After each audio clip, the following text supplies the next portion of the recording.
experiencing technical difficulties. Aha! There we go. That's because you didn't want to hear the rambling. Yeah. Now, I had to click the thing on the place. Yeah. So, yeah. Anyway, that should take care of that. Yeah. Well, you've been doing this for over 2 years, and you still sometimes have some surprises. Yep. Alrighty, folks. Yeah, I see the little bar wheeling back and forth. So now I can. Yeah, you're right, Frank. Yeah. So anyway, yes, you hear the noise in the background. That isn't me. Mm-hmm. That's the air conditioner because it's over 100 degrees outside, and oh my God, what a. Yeah. So anyway, it's hopefully by the time tonight's gonna be kind of special because we're doing we have a very special guest here tonight. Her name is Jaya King. She's going to be demonstrating encaustic wax painting.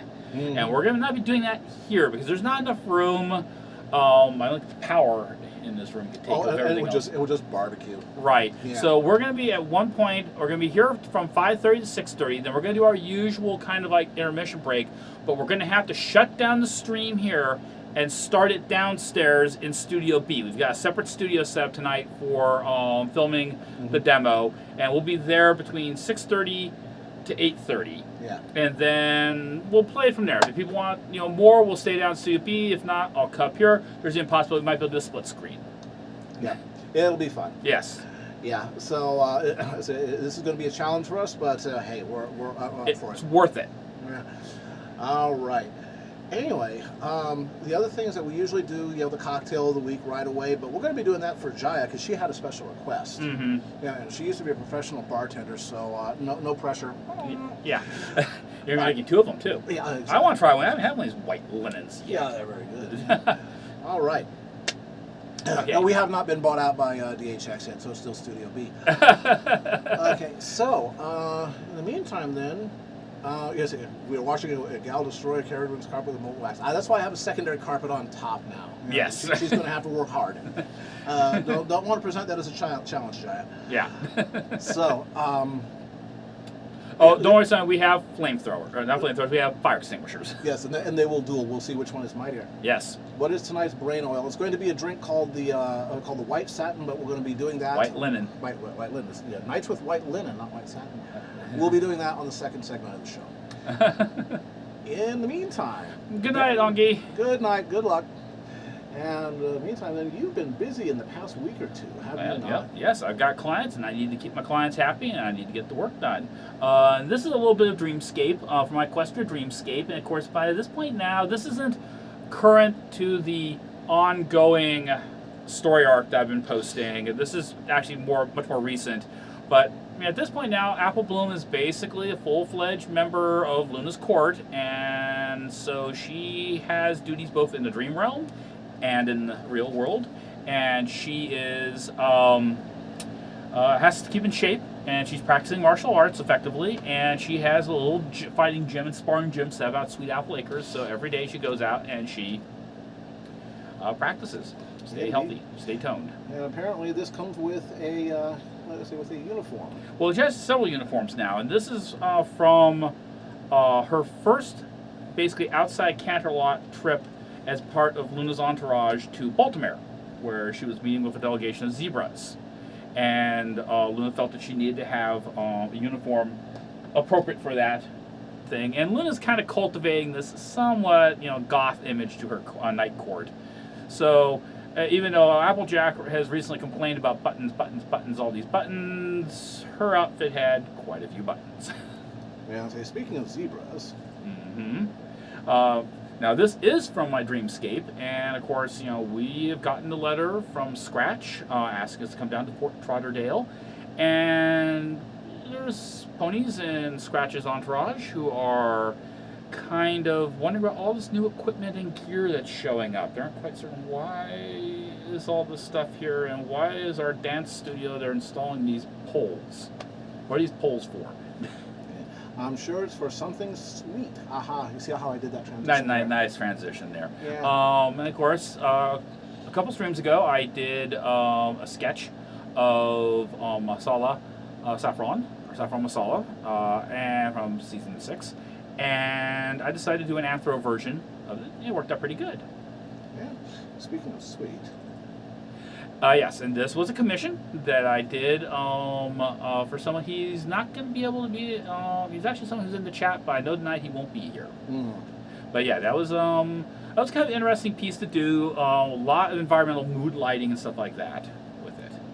Yeah, that is, and again, just the details of like how the gold bows were done. There's some stuff on Baron's DeviantArt page about how he studied how the reflections work on it. And all Or that. if you follow me on Twitter, I do Yeah. almost these daily art tips and notes when I'm working on one of these. Exactly. And it's all colored pencil and felt tip marker with a little bit of technical pen and just a little bit of white gouache for highlights. So that is patina. This also is patina. She shows up in, obviously different shiny coatings, but different forms as well. Right, and this was a Patreon reward for Tebow, who I know is in the chat. I saw his name pop up there just for a moment, and he asked for me to do Patina in one of her little sea lion outfits because Patina has too much money to spend on things like this. Yeah. All right, so we're getting a little further in getting the backstory on this Marble Vein. possibly crazy person. Oh, now she's not crazy. Just a little off. She's not even just a little bit off. She's just a bit. She's got everything will be made sense down the road. She most certainly has something that she's working with.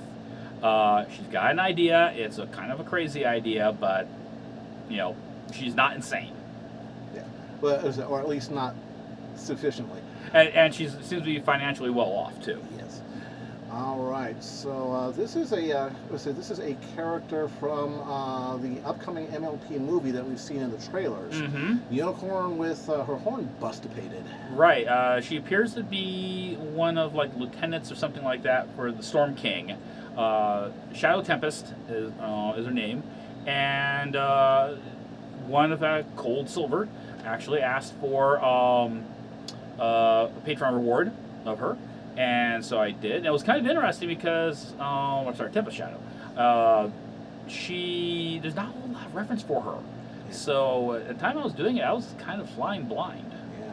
Oh, by the way, Widow, Patina, the mouse and the unicorn that got candy coated there represents Baron's muse. Yes. Is somebody that is always telling me, draw more interesting stuff. Yes. Draw more interesting stuff. Draw more interesting stuff. Yes, this was another Patreon reward that Sura asked for. He wanted a picture since I did Reflect or Versalis last month. Mm-hmm. He wanted one of AJ, basically cooling off. It's summertime. He wanted an Anthro Virgin, so ta-ta. Now, that's not going to cool much. Yes, and of course, now it's time for the censorship plushes. Yes. And this was just you talked about Patina, obviously popping in my head saying, hey, I got this incredible idea, I got this great idea, let me show you this. Well, this was a case of her, she'll occasionally just come in my sleep, will show up and say, hey, I found some great stuff rummaging around your subconscious, look what I found. And she'll basically pull out the equivalent like some laptop and go, here, look at this, and this, and this. And she'll basically just show me all this stuff that she found buried in some corner of my brain. And this was one of them that was buried in the corner of my brain. So she said, you need to draw this. Yeah, and cover up that kneecap. Yeah. Knobbly knees, man. So what will it come into? And so get back to another color piece you finished. That is one of your best. Tell us about this. Okay, once again, this is from my Equestria Dreamscape. This is further on down the road where Apple Bloom has really started working side by side with Luna in the Dream Realm. And this is one case where she's basically protecting a bunch of other fillies in the Dream Realm from this creature. Has an impronounceable name, and she calls them Night Creatures. And what I sketched this out as a black and white sketch about a year ago. And I finished it, and then I looked at it, and I went, you know what? This looks so Boris Vallejo. This looks like every cover of Gore. Yeah, exactly. Yeah, say again, this sort of olive-colored palette, frog monsters. Yes. So what I did was I deliberately decided I was going to do this picture as close to a Boris Vallejo painting. The monster needs a fez. One thing I did realize, you remember Phil Folio's Misadventures? I do. Remember the shape of Oz's head? Yes, I do. Put a fez on that, it would work. There you go. But whatever you say, kid. Yeah. So I deliberately decided to mimic Boris's style as much as possible, and it actually seems to work with the Equestria style of art. So I may carry over some of these elements into some future. So kind of that will have to be a mystery, or you can just go to Baron's DeviantArt page and sign in, because it is a mature piece, and then you can see the mystery. Yeah, that will be revealed. And there's 2 other pieces that I've done that I did not include in the show tonight because. Well, I don't have enough censorship questions. Basically, we've had 2 big red screens. And I can tell you, something amazing's happening here because we try to keep this available for all ages. Use your imagination. There you go. All right, let's see. So, all right, let's do this. Oh, that go away. Okay, that can fine, and boom. All right, so again, I'll say new folks arriving here. Schedule for tonight is going to be different. So before we get to Baron's drawing here, we have a guest artist, Jaya King, as you can tell by the little letters down there, who is a co-worker, a former co-worker of Baron's. She works in a unique style of medium called encaustics, which is a hot wax technique that involves blow torches and instruments to gouge things with, and it's going to be great. Yeah, you'll love it. We're going to set Baron on fire. I've got extinguishers though. So So that's going to be at the 6:30 and 7:30 segments. The middle 2 segments of the show. So and then from 7:30 to 8:30. Yeah. So Jaya is downstairs making the wax boil, and saying boil, totally in trouble. I have new ear of bat, spleen of goat, and all that. Yeah. And before we go any further, let's take care of one of our obligations we're supposed to do every hour. We do, yes. I actually need to go back to over Oh, here. don't worry, she won't kill me. Not much. Nah. Yeah, so let's see. Browse. Oh, come on, dang it. I had this, and then I replaced it with the Jaya one. Yeah, there we go. So browse, and then we go over here, and then actually we have to go to here. Yeah, I had to make a lot of changes for the show a little bit later on tonight. So yeah. What's going to happen is when we go from Studio A down to Studio B, we're going to have to stop the stream and start the stream again. So exactly. it's going to look kind of weird. Don't worry, it's all part of the show. And part of the show is giving a thank you to University Art, who is very gracious to sponsor me with materials and everything like that and other support. They have 3 stores, one in San Jose, one in Redwood City, and one in Sacramento. Which is where we're stealing Jaya from. She works at the Sacramento store. Mm-hmm. So, and Jaya worked with me for about 10 years at the Frame Counter. We have stories. Oh, yeah. All those people, those customers. Yeah. Which reminds me, I'll have something to show you guys a little bit later on. Yeah, something impressive done by the University Art Frame Shop. Yeah. I'm doing it because if I wore the Hawaiian shirt, the room temperature would be too hot. Yes. So, what are you going to draw for us? Well, because we got an hour here to help Jaya get settled in and everything like that. Oh, thank you, Larsis. Question, Larsis. We've got the AC running in the room right now. How much rumble are you picking up from the AC? We'd love to know that. There you go. Shotgun mics. Shotgun. But what I'm going to be doing, you're a horrible person, Lego. Don't go talk about Klondike bars right now, okay? You're so fine. Okay. I am going to be doing at least one Patreon reward tonight. I'm going to get something knocked out. Gotta get done some point. I'm going to be doing TiVo's Patreon reward. Okie dokie. So switch over here, and yes, changing glasses. Yeah, very now good. You all get to pick on Baron whenever he doesn't change his glasses to his drawing glasses. That's correct. Now, before we switch over. Hang on here. We're gonna have this hang that moment here. Yeah, there we go. No, cow. You walk in this room. Get her in the seat. I just wanted to see. All right, we're gonna get a little bit of an early introduction, folks. Right here is the lady who's going to be playing with blowtorches in a little while. The one, the only, Jaya King. So you can switch over to the alternate. Me? Yes. Oh my my god, this is a trip. Yes. So hi, you're on the air. Hi, Baron. Hello. High five. All right. What are you gonna drop? I'm going to be working on a Patreon reward for Tebow. Hi, Tebow. I see you in the chat. And I'm going to be doing Patina, who's a very, very popular character of mine. And Patina has too much money to spend on outfits, and she's one of these people who likes collecting all kinds of exciting outfits. What is patina? Patina is basically one of my muses. Patina is many things. She originally appeared as a little 8.5-inch tall anthropomorphic mouse.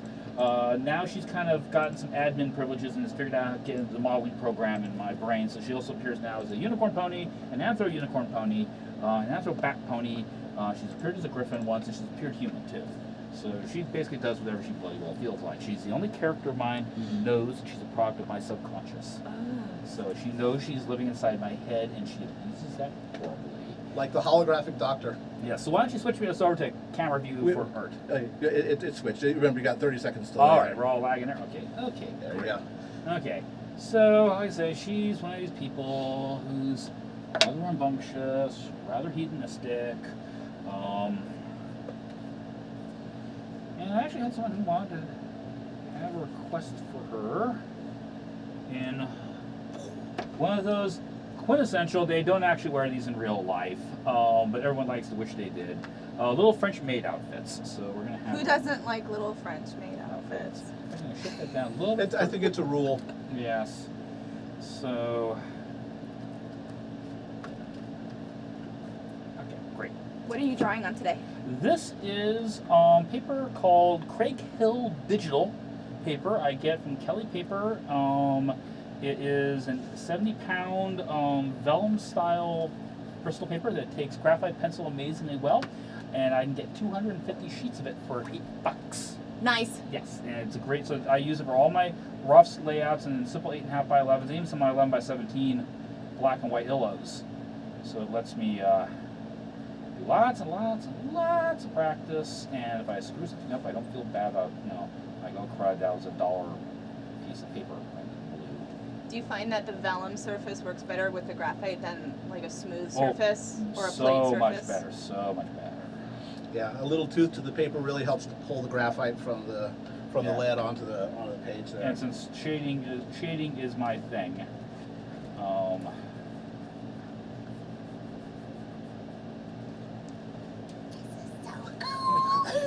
I don't know if you've ever watched me draw. So we worked together. No, I've for- watched you draw for like so long at the frame counter. Yeah.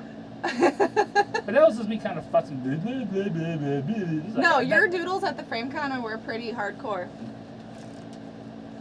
So to speak. Yeah, the only thing I had to watch out for was Mike coming around. Ah! Oh my gosh, that was Get back to me. Mike, we love you. Yeah, Thank Mike. you for helping to sponsor Hi, us. Mike. Yes. Hi, Mike. Okay, Mike. Yeah. Mike. Now, did you say that some of our other former co-workers might be in the Yes. tuning in? They might be. We'll see. I don't think that they. I don't know what handles they have. They haven't texted me. Yeah, Jerks. and of course, they can tune in and not necessarily be in the chat. Ah. so there's usually about- I don't know how it all works. Yeah, again, if you see the numbers up here, that's the number of folks that are actually logged into the chat. There's usually about twice that many Right. just lurking. Yeah. So we're probably about. Ooh, someone said greetings to me. Yeah. It's right there. Yep. I've done this before. There's you guys. There you are. Oh, there. Oh yeah, right there. Mm-hmm. Oh, this is. There's me. Hi. There's Jaya. Oh, there's Jaya. me. There's more Jaya. Here's me. Here's a me close up. Are you playing around with the bar cam? No. Yes. No, not playing around. This is serious. Serious business. Yes. Serious face. Oh, someone's asking, is she going to be in mouse form or pony form? Mouse form. Mouse form. She's gonna be in mouse form. Because Tebow, in many ways, like I said, I've known Tebow since the '90s, and Tebow kind of likes it old school in that sense. I'm totally just mystified by the whole chat thing. Yeah. See Oh. the chat is immediate. In other words, you type it and then it shows up to everybody right away. The video lags about 30 seconds behind. So there'll be a little bit of a disconnect, between people talking about, oh, what's that? And So it's they're- like they're- we're in they're the seeing- future. Well, yeah, we're 30 seconds into the future, so we can give you hot stock tips. Yes. Awesome. Also, too, just so you know, Jaya, you have been already compared to another lady who streams on Picardo. Ooh, oh, okay. Kelly. Who's Kelly? Kelly, the drawing unicorn, and she's something we could go work too. Yeah. Trying to It's a good comparison, but let's just say she's enthusiastic too. Yeah. Oh, is she? Unfortunately, Does that's she, Beaver does she right have now. volume like me? Yes. Yeah. Yes! No, once you get her started giggling, it's epic and it doesn't stop. Nice. It's great. Every week we call her Kelly the giggling unicorn. She's a very good artist too. Oh, good. Yeah. Does she draw like with hooves? She draws with a tablet. She does all digital. Yeah. No, I mean she's a drawing unicorn. Yeah, So she's does she there like? you go. Yeah. What's one of those special tablets? Yeah. Yeah. Well, so these are horny. Oh my gosh. All right. So Yeah. Yeah, so last night we showed Jaya her very first episodes of My Little Pony, and she didn't cringe and run away screaming, and apparently Jaya has decided that Luna is the best pony for her. Mm-hmm. So Yes. there you go. Luna's best princess. Yeah, and so I had a crash course last night, There you Yes. go. So, Indoctrination, basic basic and boot only camp. one beer That's all. because that's all they had. now we have cider. But now they have cider because I brought it. Yes. Because There you she's go. awesome and she brought us cider. Yeah, so we usually don't mess around with beer. We go straight for the whiskey. Gross. And of course, once again, just so folks know, I have a designated driver. Cat's Paw's my driver tonight. So all good. Oh, that's nice. Yes. All you gotta do Because- is just close one eye and make sure that you line up. I mean, don't do that. Don't drink and drive. That friends don't That's let not friends. what cruise control is. No, that's. No. Although that helps. No, I don't do that. Uh, Okay, so you got her in mouse form. Is she holding a broom? a feather duster. Oh, that's right, because she's the maid. And she is 8 inches tall. 8.5 Is it- inches tall. She'll And a half. remind you. Yes, she we're around that. Actually, she prefers to use the metric system. It sounds more impressive. She is about 22 centimeters. 17 centimeters. I'm 5'8.5" tall. There you go. Yeah. I don't think that they put the half on my driver's license, but when people ask me how tall I am, I say I'm 5'8.5". Yeah, because that half is that's what makes you special. Oh, thanks. I'm sorry, I'm reading the chat again. That's okay. Hey, Darth Vader.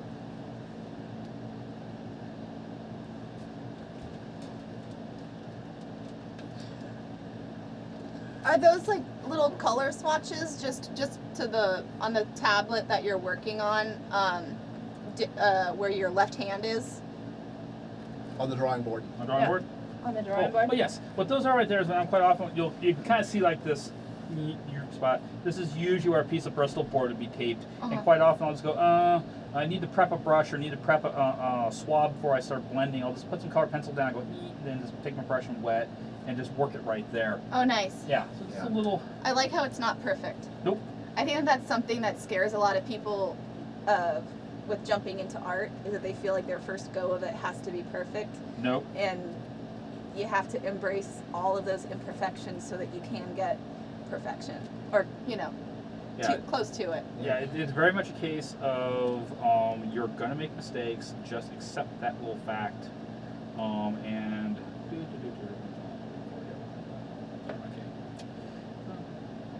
Cool. I'm gonna go check on my wax, make You sure do it's all that. melted. Because if it's not, then it's gonna be a seriously crappy demo. Let's Set see. it on fire. Where's the camera that I can? Is that the main one? Yeah. What if I? All right. I'll see you later. Oh my god, that's amazing. So, yep, folks, that's Jaya. She's gonna be playing with blowtorch in a little while. Yeah, Don't so- worry, my insurance is paid up. Yeah, just pray that she never gets into rock sculpting, or something like that, because then she'd be given explosives. Yeah. And that might be too much of a good thing. Or not enough. Or not enough, yes. There we go. Alrighty. Well. So the lubricant will be provided in the second session when they move down to Studio B. Yes. Jaya requested, there's a drink called the White Linen, which is a very iconic Sacramento, California drink. And again, Jaya has worked as a professional bartender in Sacramento. It's sort of her hometown drink, so no pressure. But it's actually quite tasty. It'll be just sort of a preview. 1.5 ounces of vodka. Usually you do gin, but Jaya prefers vodka with it. 1/2 ounce of idleflower liqueur, Saint Germain.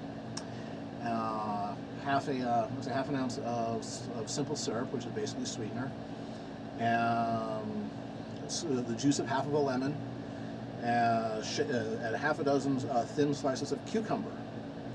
Shake the heck out of it in a cocktail mixer with cocktail shaker with ice. Strain it out because you don't necessarily want like cucumber seeds floating around in it, and top it off with some club soda or Sprite, depending on how sweet your tastes are. And that is a White Linen. It's a very refreshing drink, especially for the summertime. Yeah. So. There we go. And what's wrong with Jaya is that she just got real ugly here. She right out of my face. Yeah. So it's go back over to here. We don't need that anymore. Let's go over here. All right. There. That over here. Fun. The logistics tonight are going to be amazing. Yeah, we actually did some prep work last night. So what's wrong with Jaya and C4? Survivability of anybody within a 50-yard radius. Yeah. But hey, what's so wrong? Girls just want to have C4. Yeah. Let's go have a blast tonight. Indeed. There we go. Okay, that's set. So it's not helping the camera. I'm just going to jostle when I erase. Good. Okay.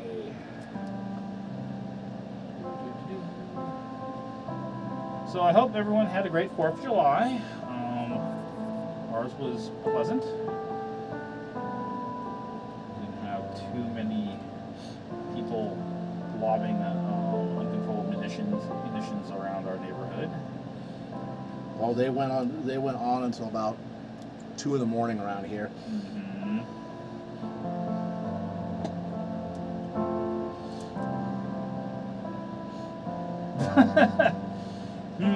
Images of Bonafide Jaya. Oh, there's an idea. Like a blowtorch or like some burning brand as, a cutie mark.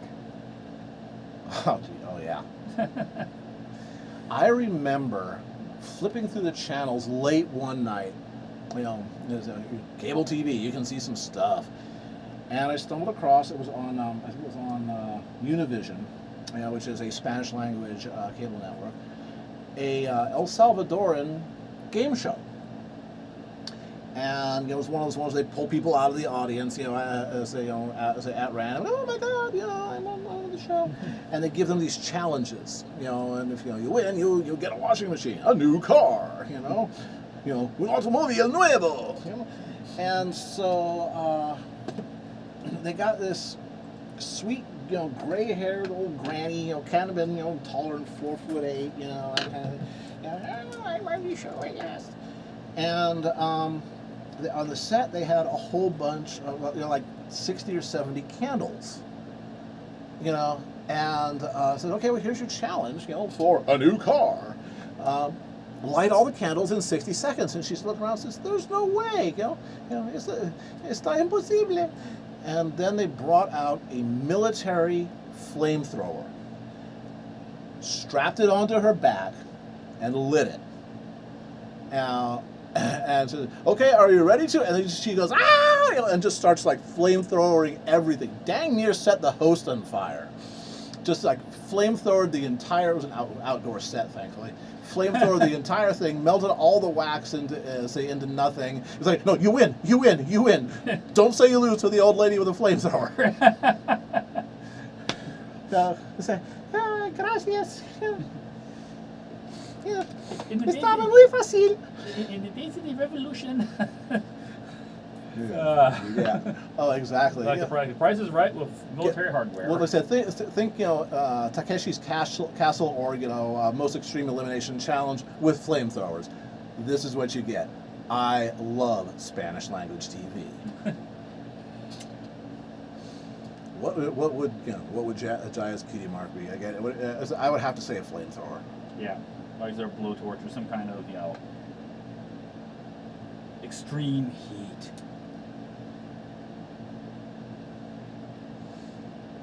Trying to decide if she, what tribe she'd be. Probably, would say unicorn? Or maybe Pegasus? I don't know. We'll have to see. Yeah, something to see on that. Yeah. Yes, Jaya, we're talking about this if you can hear this. Yeah, talking about you. All right. So yeah, there's a lot of prep that she has to make sure everything's right. Yep. And understand, she did a demo / workshop already today at University Art in San Jose. She Yes. did an acrylic painting demo. Then she shifted gears, packed up, came over here, and did work. Did work here tonight. So she's earning her paycheck. Exactly. Well, she does. Again, she does teach her techniques. As part of what she does for a living. Yeah. So. She has workshops, in which she provides all the materials. You just bring X dollars, and you'll get. And that includes like a board to work on, and several hours of instructions. So hey, how would you ride the blazon for that? Let's see. Torch tip with flame, intertwine. The intertwined part is hard. I was a cited creative anachronism herald before, so I got the lingo here. So let's see. Torche argent, flamed ghouls.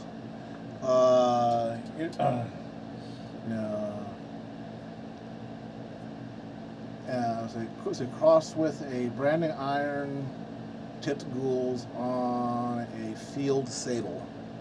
Yeah, Blackfield. There you go. Yeah.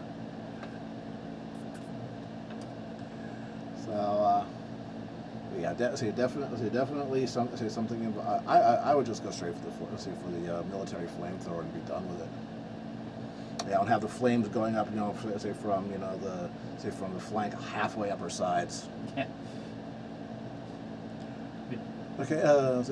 7. The heraldic word for what? Yeah. Bye, Widow. Yeah. My own. Thanks for tuning in. So my own was argent. Argent, 2 foxes, salient, respectant ghouls, and in base a melee of 8 sable. Those are basically 2 foxes springing at each other. Red foxes on a white shield, with an 8-pointed star on the bottom. Oh, there you go. The flamethrower with setting a bee on fire. Hello, Jaya. No, it's not no, it has to be the bee.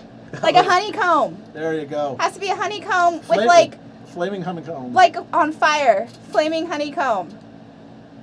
Get it right. Yeah, there you Okay, go. so since we have you in the room, unicorn, earth pony, or Pegasus? Pegasus! Okay, there we go. I think I know what Baron's drawing in the 4th segment. Yes, we do. Hey, remember that time at work when you were drawing and Mike came around the corner and saw you and got really mad? Oh, which time? Guys, so we've had stories. I have to understand. She worked with me for 10 years, and I worked with her for 10 years. And I have to admit, when you first came down from Palo Alto, I was really uncertain about, is this going to work? Well, And yeah, it's because I came down from the Palo Alto store. And well, it was just the chemistry. I wasn't quite sure whether the chemistry was going to work right. And then it was like, you'd been there a couple of days and you were trying to put something away in one of the drawers, and it was one of those things where you had to get just the right angle to get the fit or it wouldn't, and you were putting the thing in, closing the drawer, and it wouldn't work. You pull back on the adjustment, put it back in, and it wouldn't close right, and you kept going back and forth, dunk, dunk, dunk, dunk, dunk, and I was just looking over at you and going, my spoon is too big, and you just fell over laughing. It's okay, I can work with her. We're good. It's all fine. We worked the frame counter together, and the amount of space that we had to work, this right here, this is the amount of space. So we got very familiar with personal space immediately, and so we very quickly developed kind of like older brother, younger sister dynamic thing and also happening. being able to second guess where it's like, okay, you're doing your own job, and then you're listening. You go, okay, she's doing this, so she's gonna need the fillet. So I'm gonna step back. It was like a constant dance tango of frames. Yeah, and well, trying to make this all look professional and all nice and neat and Professional. well, yes, yeah. Oh crap! I mean, oh darn. Crap. No, you can crap here. It's okay. Oh, okay. No, actually, don't stink the room up. There you go. Erwin. Yeah. This isn't one of those strips. So I like the idea of the honeycomb with like on fire, Okay, flaming. or like a bee on fire. Well, that you don't want bees Well, to be on the old fire. Plymouth Duster, they had this. My parents had a Duster. That was my high school car. It was a '71 Duster with a 318. Oh, and they, God. And they had one. It was a cartoon bee. Say with instead of legs, it had tires doing a burnout. The Super Bee. Yeah, The Super Bee. with throwing flames behind it.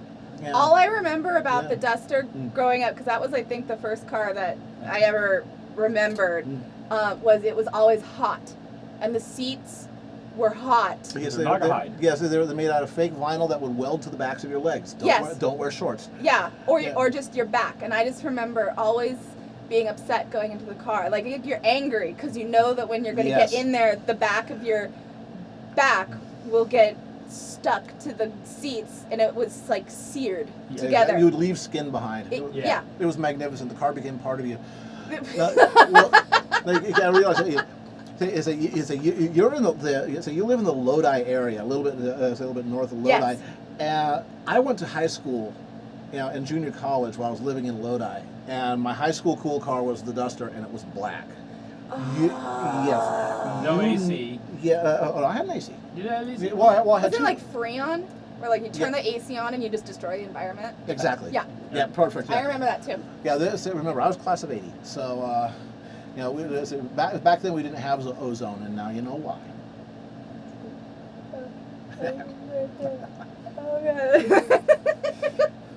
Yeah, I remember the Duster.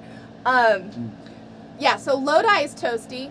I live in Thornton, which is near Lodi, and it's also toasty, and And a little bit humid. Yeah, you live. And your cup of yogurt has more culture. And you live, if I remember correct from the photos I saw, your place is actually lower than the levee. It is, and but the levee goes right up against the back of our property. But I guess that the way that levee is built is, in case anything needs to break, and it actually did with all of these rains, it breaks at a specific part in the levee, and it broke on the other side. Yeah, so it's basically a fusible link, as it were. Yeah. Get stuck in Lodi.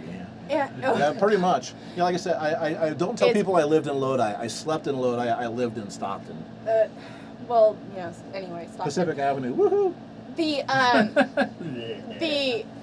The cool thing about where I live is that when the seasons change and it gets really, really wet, all of the mosquitoes that live in the United States are born and raised on my porch. Yes. And so it's great when you come home and it's dark, so you have the porch light on so you can see where the door is. All of the mosquitoes are just clinging to the light that is coming through the porch door. So that's fun.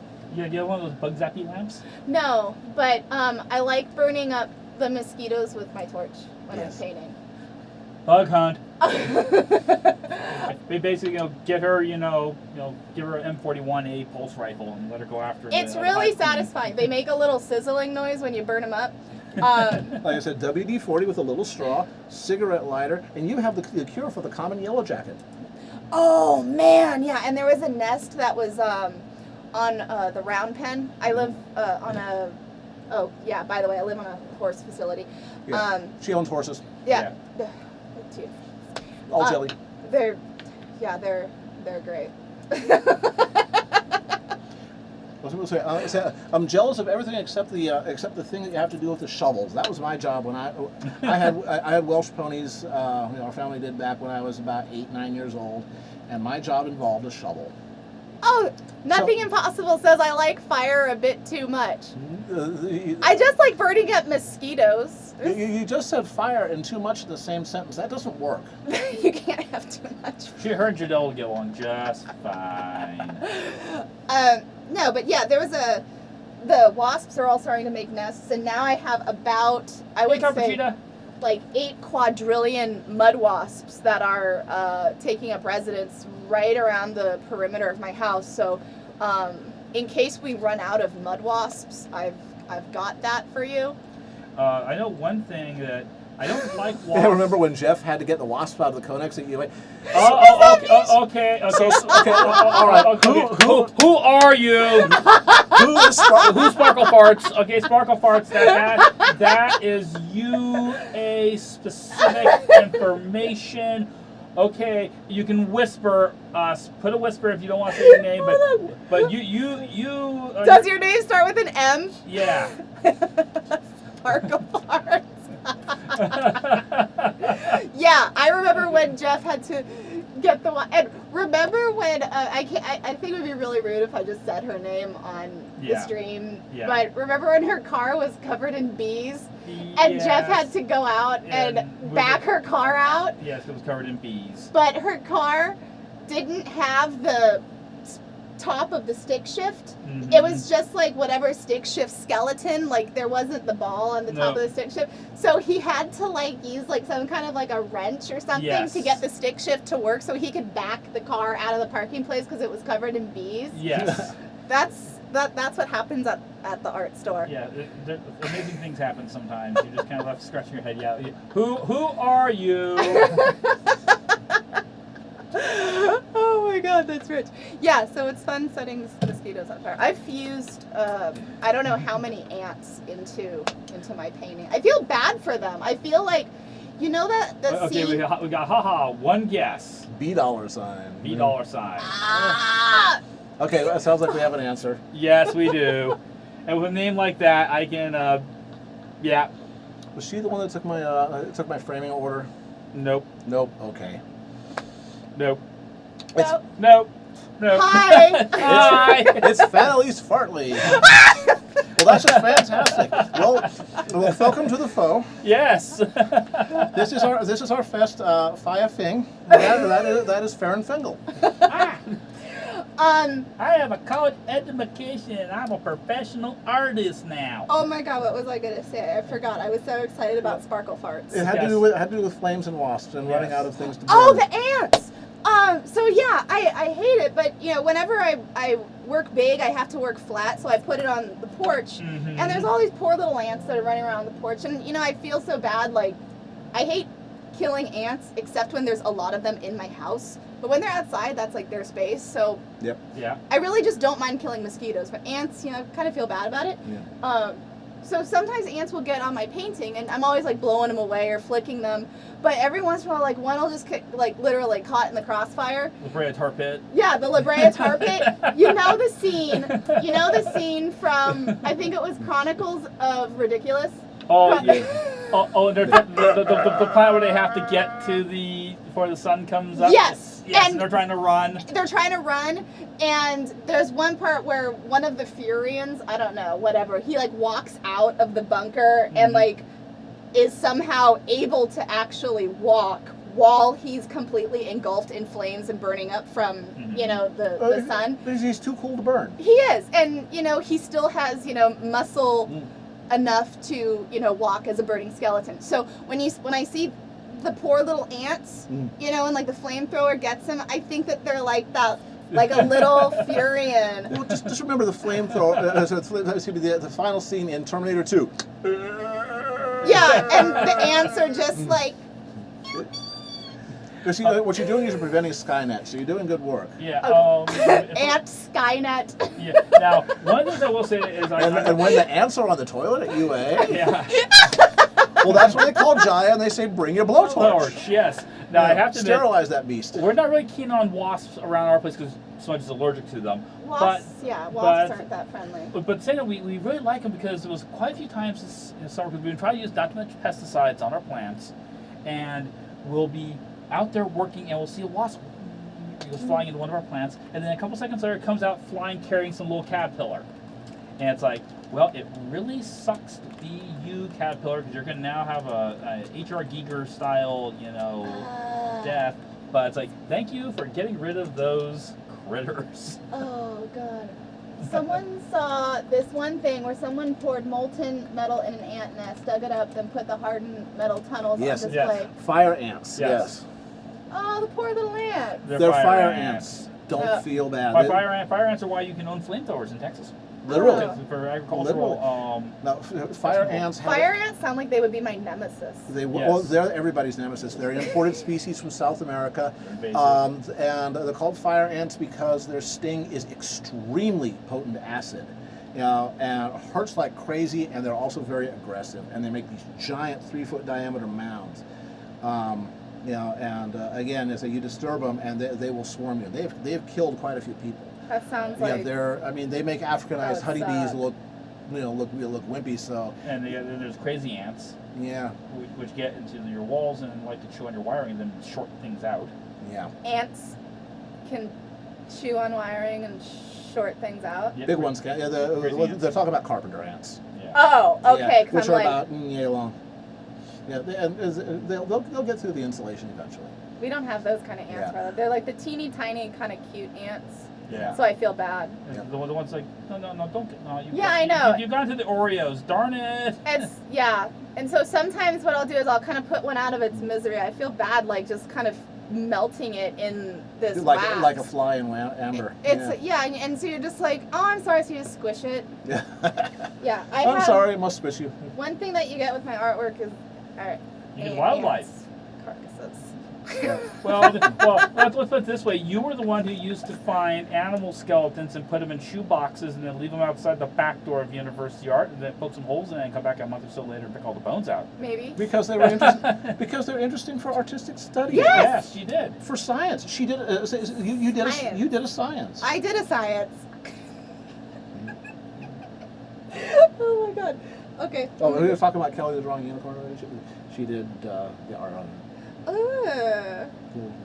That was a invite that we handed out to a room party at. We had a whole bunch of those poker chips, done.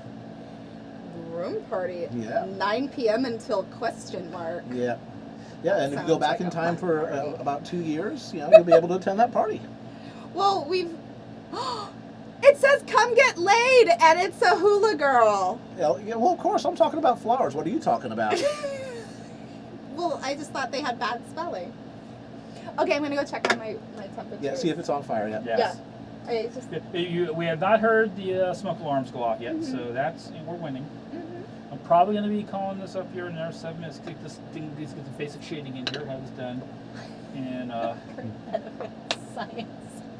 I did a science. That's right, you did a science. I want to do more sciences later. Oh yeah. I'm going to talk about wax science. Okay. There you go. Yep. Yeah. Actually, Cat's Paw and I went and saw a Thomas Dolby concert several years back. This is right after Thomas Dolby had started doing live performances again. He'd actually been away from that for about 10 years. And he started in this tiny, tiny little venue in Redwood City called the Little Fox. Yeah, it might seat 100 people, maybe. And even then, the fire marshal would be upset. So again, it's just a tiny little place there. So he's doing this. It's got this little stage. Not much bigger. The stage is not much bigger than his bedroom. And so he's doing his performance, and it's just him and one other guy, and so he's playing and doing the sequencing and doing all the mixing live and all of that. And so he starts doing one of his big songs. She blinded me with science. And he goes, she blinded me with science, and and everyone in the audience goes, science, and he stopped playing, and he just sort of leans forward and goes, Silicon Valley, I love you. Yes. Because he's a total tech nerd. And then he goes back, she got me with her pheromones. It kept on going. And he liked showing his rig off afterwards. Well, yeah, after the show, again, it's a tiny little show, I mean, if you wanted to meet him and talk to him for a little while, it's just like, you walked 5 feet. Hey, how's it going? People were talking to me, hey, welcome back to, to touring, and all that stuff there. And the eyes kept sliding over to stare at all his gear. And he notices this. Okay, come on, let's take a look. Okay, this is my mixing board. Okay, here's the Macintosh computer I use for all my video effects. I did them all myself. And here's this and here's that. Oh, isn't all this technology great? And everybody's, oh, that technology's great. Hey, Ari Cody. Yeah. So he was, Thomas Dolby is a great big nerd, just like us. Mm-hmm. Yeah. We also saw B.B. King there. I saw it with Brian. That must have been right before he passed away. Well, about 5 years before. Oh, okay. And he had his Hammond organ, and it wasn't quite as fast as he used to be, he was getting on in years even back then, but it was still a great show. I mean, the man was an absolute legend, and you don't know how influential somebody is until they're gone. And then all of these people with incredibly famous names come out of the woodwork to say, look, that man inspired me. That man got me started. He gave me this advice. He gave me a hand up. And a break. The entire music world for like a month was all about, oh crap, we lost B.B. King. Mm-hmm. So, but yeah, it was that was interesting. Yeah, almost break time. About another 5 minutes. Yep. Well, as you get these stockings in and shade before we go. Like to knock these things out in an hour. Here we go. See if we have a Hammond organ thing here. Find it here. Oh, maybe turn the volume just a little bit because that might get a bit loud.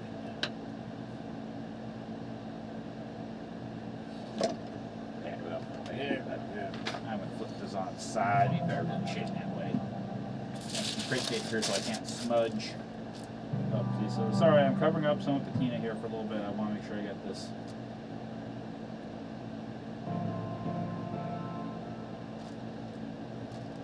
Where's the right organ? It's always the story. You got the wrong organ.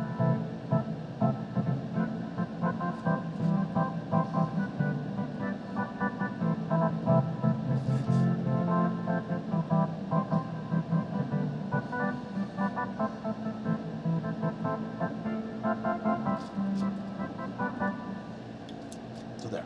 Yes. Yeah. Nobody sings the blues. Yeah.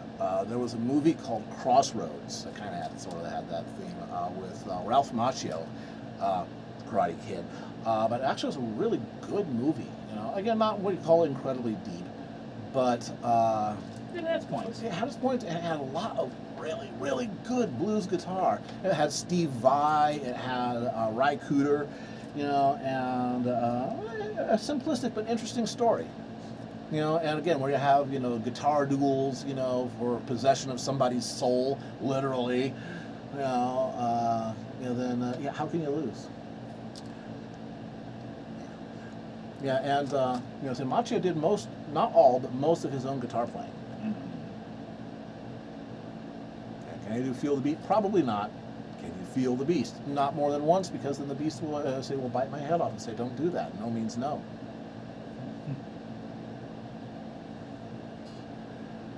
All right. Let's see what we got here. Sounds like the radio drama is going to start. That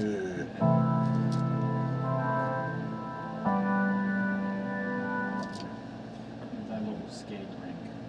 Yeah.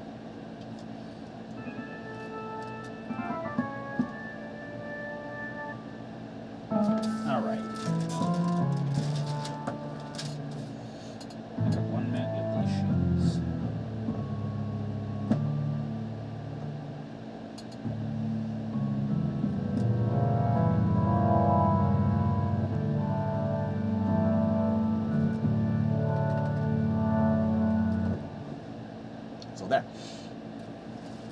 Yeah, the duel. Yeah, that was really, really good.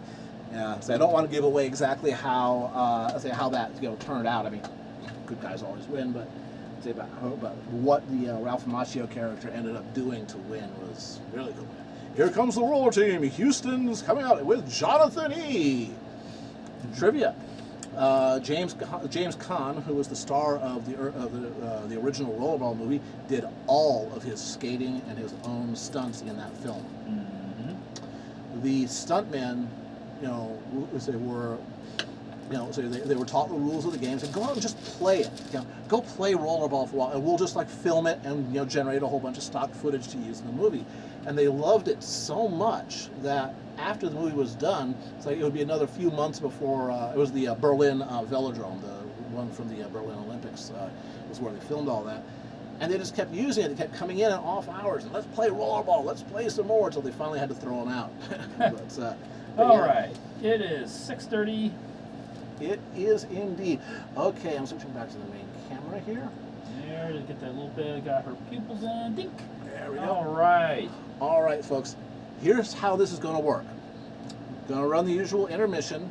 Then right at the very end of the intermission, I'm going to shut down the stream on this computer, run like hell downstairs, and start up the stream on the downstairs computer. So at the end of the intermission, there will be about 30-40 seconds during which the stream will be offline. Don't panic. Yep. It's all part of the show.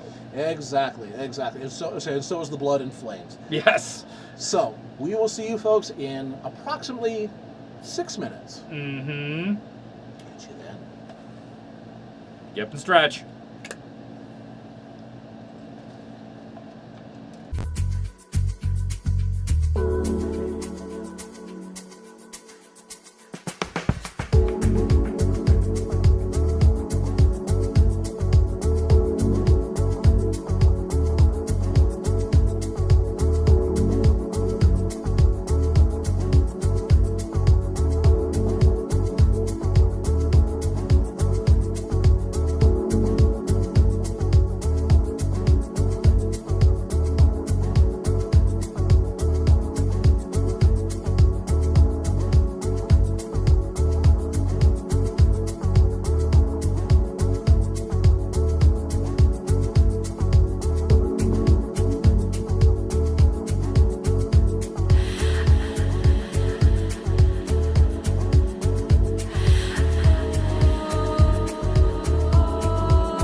Okay, here we are. Hi. In Studio B. Might look kind of familiar. We've done some stuff here before, but for tonight we've done something kind of special because we've got Jaya here now. And Jaya, why don't you explain a little bit what exactly you're going to be doing tonight? Well, Baron. Remember, all your former coworkers and friends are watching. You could potentially. I'll hold the fire extinguisher while I describe what I'll be doing. That sounds excellent. Because you know what? You really want to be safety conscious with what I'm about to show you. I am a humongo fan of encaustic art. Mm-hmm. And a lot of people don't know what encaustic is. So I'm going to be here demonstrating my favorite process in the whole wide world. Mm-hmm. Encaustic is painting with beeswax. Mm-hmm. It's a process that uses either white pelleted or yellow pelleted beeswax. You use a hardening agent, which is Damar resin. Mm-hmm. Encaustic paint is all the addition is pigment. Mm-hmm. So it's beeswax, resin, and pigment. It's a very simple formula. Super simple, 100% natural. And very old, too. Super old, too. Mm-hmm. A lot of folks, I don't need this now. This was just for a prop. I'll take that. Thanks, Baron. I can lean on this. There, yeah. Exactly. When we're going to set Baron on fire and then sell them the fire extinguisher for $100. It's a profit center. But go to my Patreon, folks. I'm going to need the money after tonight. He's insured, so it's all good, right? Yeah. Any rate. The medium of encaustic is super, super old, and it dates back beyond ancient Egypt. A lot of people think that that's really where it began, but it went back way further. Well, apparently it goes back to some of the cave paintings. Yeah, and some of the Greeks, they used to color their ships and everything like that because it would serve. Don't steal my thunder, Baron! Let me tell the history lesson! I'm sorry! So anyway... It's just like being back at UA. So, okay, I'm going to give you super, super, super fast, very quick history lesson because encaustic totally deserves that respect. Encaustic started in ancient Greece where the Grecians would use beeswax to seal the hulls of their ships. They ultimately decided to add pigment to that beeswax and they started to color their ships. These were warships. And so what they would do is they would color all of these designs on their ships, the scary monsters. They would make their ships look like literally sea monsters so that when they were coming across the ocean, all of the poor people that were on the beach, saw these sea monsters coming at them and they're like, holy crap, we're all going to die because what is that coming across the ocean at me? Let's run for the hills. So the beginnings of encaustic, it's really the addition of that pigment to that beeswax, and it was put on a vessel. Yeah, and we're talking about things back like Homer and the Siege of Troy and the 1,000 ships that sailed for Paris. Yes. Yeah. The transition from ancient Greece into ancient Egypt was during the Greco-Roman Egypt, and the Fayum mummy portraits, which is commonly what people see. Like the Ptolemaic kings and everything like that? Yes, okay. Exactly. The Fayum mummy portraits were painted using just the heated tools, using the sun, using fires, using embers, and they created amazingly lifelike representations of the people that are in the sarcophagus. And the pigments have held up even to this day. And the reason is why that's a really good point, Baron. The reason is that the Fayum mummy portraits, those were kept in tombs, which were airtight. They didn't see the light of sun, and so people, were able to see the I would say see these paintings just preserved over X amount of years. Also, too, correct me if I'm wrong, isn't the beeswax itself got some kind of preservative properties that helps protect the pigments? Beeswax is a preservative. It's not UV protective. No, it's not. It's not that. So that's a really big thing about encaustic art. This is technically a preservative, but you don't want to hang it in direct sun. You don't want to hang it over your radiator. You don't want to hang it over your stove. You want to you know, like with any piece of art, you want to make sure that you take care Give some of it. TLC. Absolutely. All right. Okay, blitz through the history lesson. We don't have to go for, I would Nah, say, no. what I usually do in my classes. Let me show you a little bit about what I've got going on here, because this is actually kind of reminiscent of my home studio in terms of its messiness, which is what I love. Whenever I start a class, I always go through my little safety spiel. I'm working at completely safe temperatures with these wax, with this wax, and the melted wax is about. Oh, and this is kind of covering. But anyway, it's like right underneath here. Okay, and he'll figure it out. Yeah. The melted wax is about 165 to approximately 185 degrees. Try and keep it under 200. Oh, good. Thank you. And you can see that at that temperature, it becomes paintable, it becomes workable.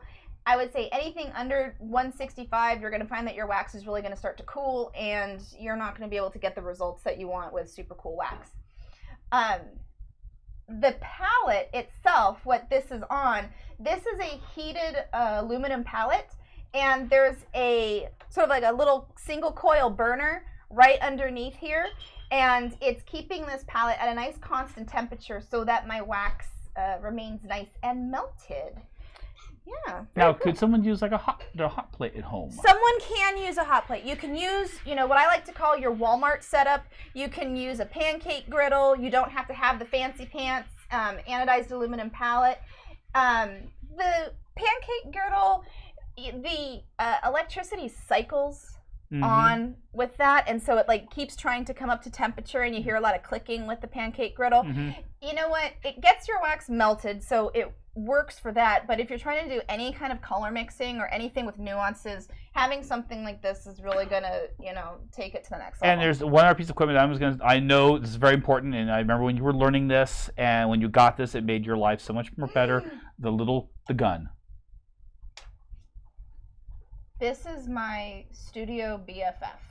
This is an infrared thermometer, and I can immediately test check the temperature of the palette. I could check the temperature of the wax.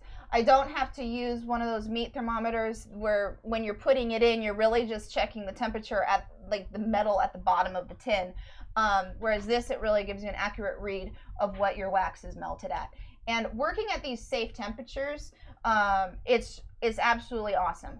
Whenever you start to go over that, you know, if you really start to get over 200 degrees, now mind you, sometimes I do work at about 200, but if you really start to get over that, then you start, what's this? Deadly poison. Okay, so this is a white linen. Thank you for having me on the show, Baron. You're welcome. All right, let's see if you did this right. Oh, God, yeah. All right. Yeah. I approve of everything that's happening in this glass. Outstanding. Oh my gosh. So the white linen, I like having it with kettle because I'm a vodka girl. Gin is for suckers. Kettle one, there's a little bit of like a muddled cucumber, which has been strained out. There's club soda, a little bit of simple syrup. I would say that it's a little bit too sweet, just a little bit for my taste, but you know.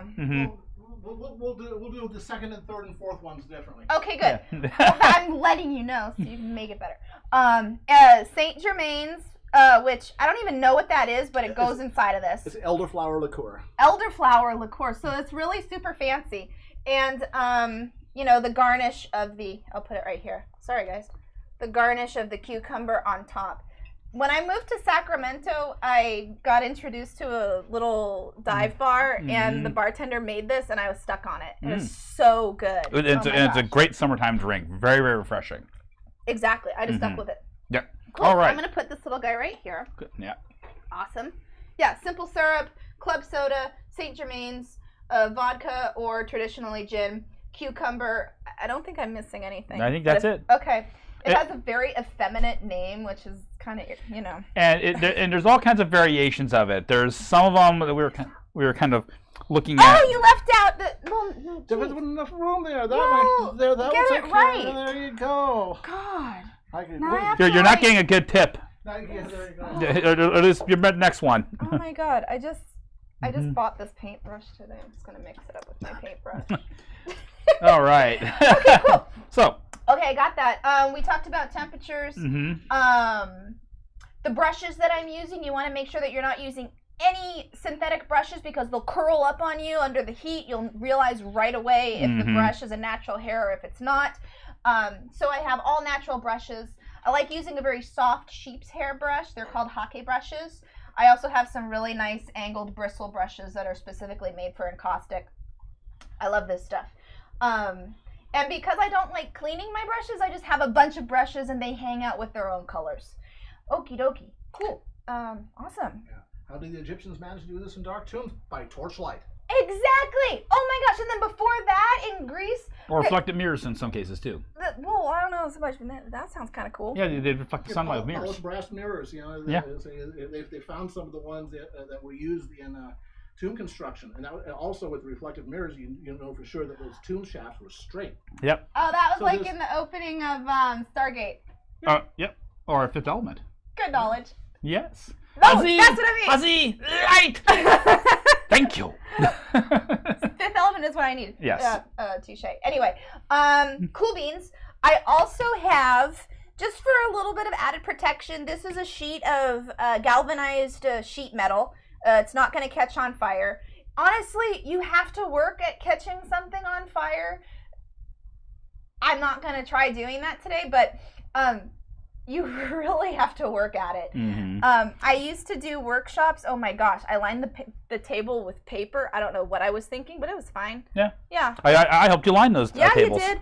Baron saw my first encaustic workshops at the store. Mm-hmm. You were there for the Oh yeah. Oh yeah. And we're gonna need a safety waiver. We had a safety waiver right quick. Yeah. No matter how many times we told people, don't touch the end of the heat gun. Don't touch the end of the heat gun. The heat gun's hot. Right here? Yeah. The metal part, it's hot. Don't touch That's that. the loud end. Yes. Don't touch it. Yeah. Even if you think it might not be hot, still don't touch it. I remember you doing a workshop, leaving, and then freaking out because you weren't positive that you had turned off all the power. When you set up your encaustic studio, Safety tip here, folks. worth its weight in gold. When you set up your encaustic studio, when you turn things off, unplug it from the wall. When you turned it off, do you really know if you turned it off? Or if you turned it on high? Off That sounds like experience. or high? Mm-hmm. Did you go this way? Or did you really go this way? But if you've unplugged it, you've unplugged You it. just look through the studio, plug. You're good. Run out the door. You're set to go. So unplug rather than turn off.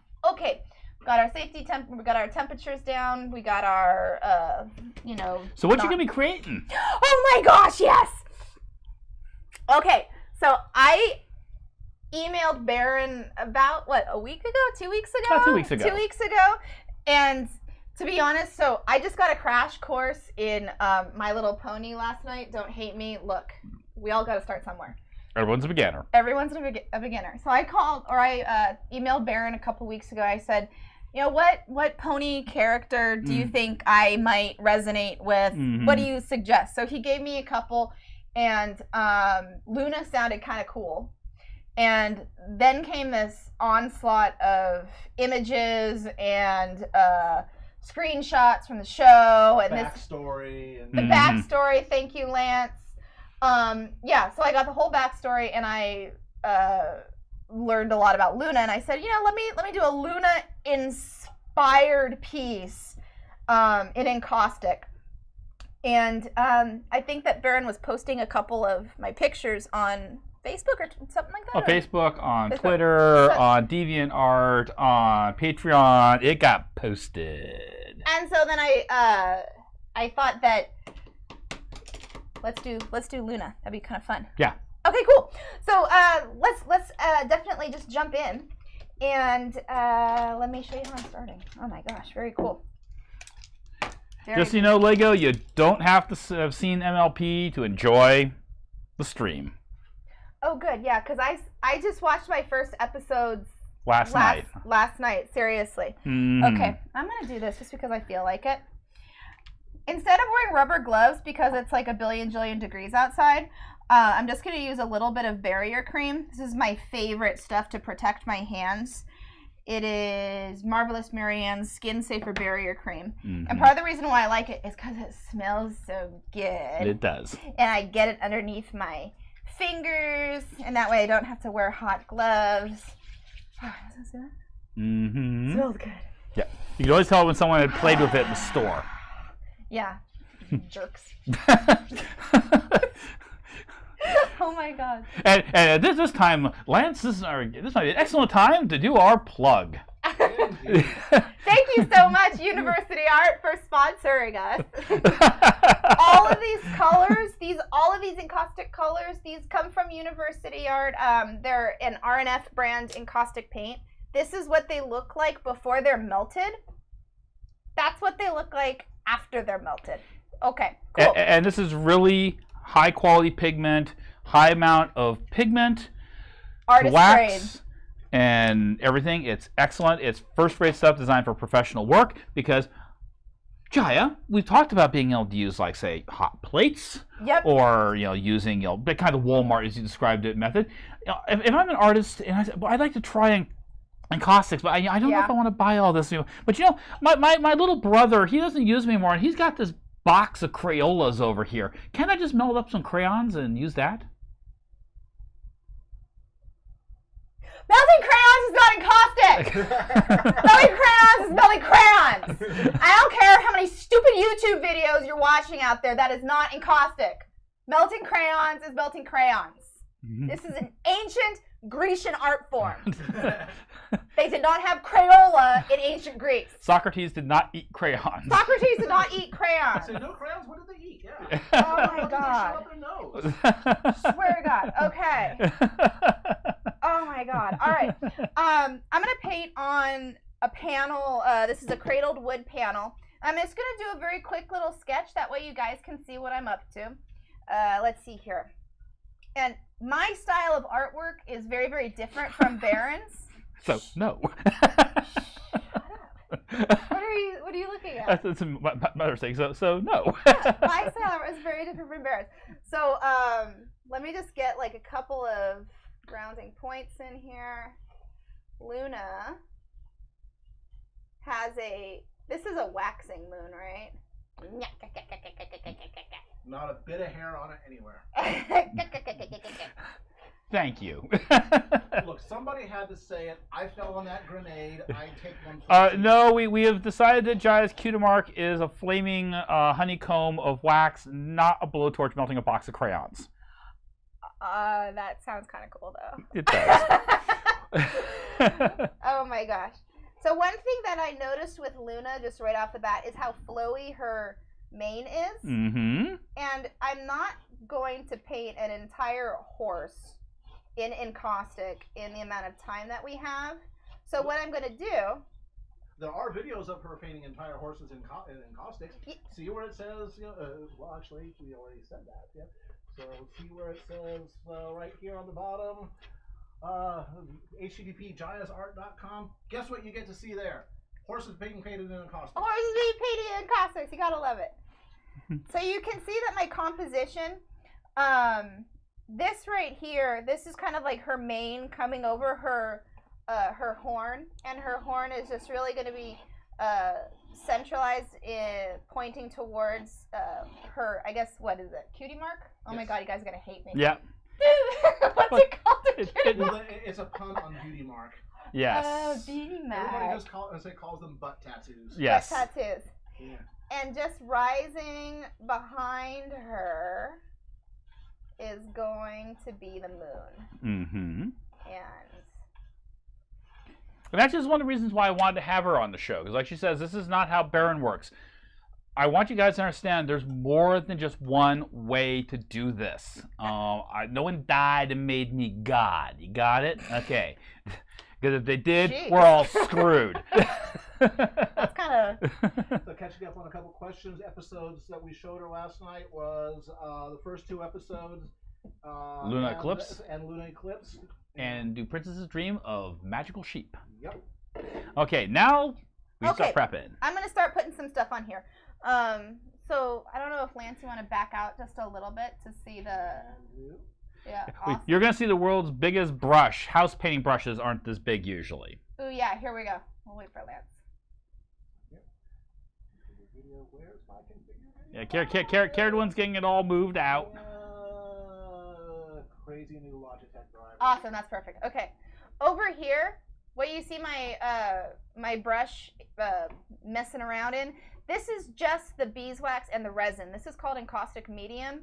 And this is essentially like what water is to watercolor, or what matte medium is to acrylic, or linseed oil to oil paint.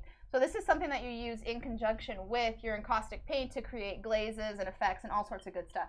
And I like using a huge brush because, you know, I have ADD and I want this to go fast. So I'm laying down a layer of encaustic medium.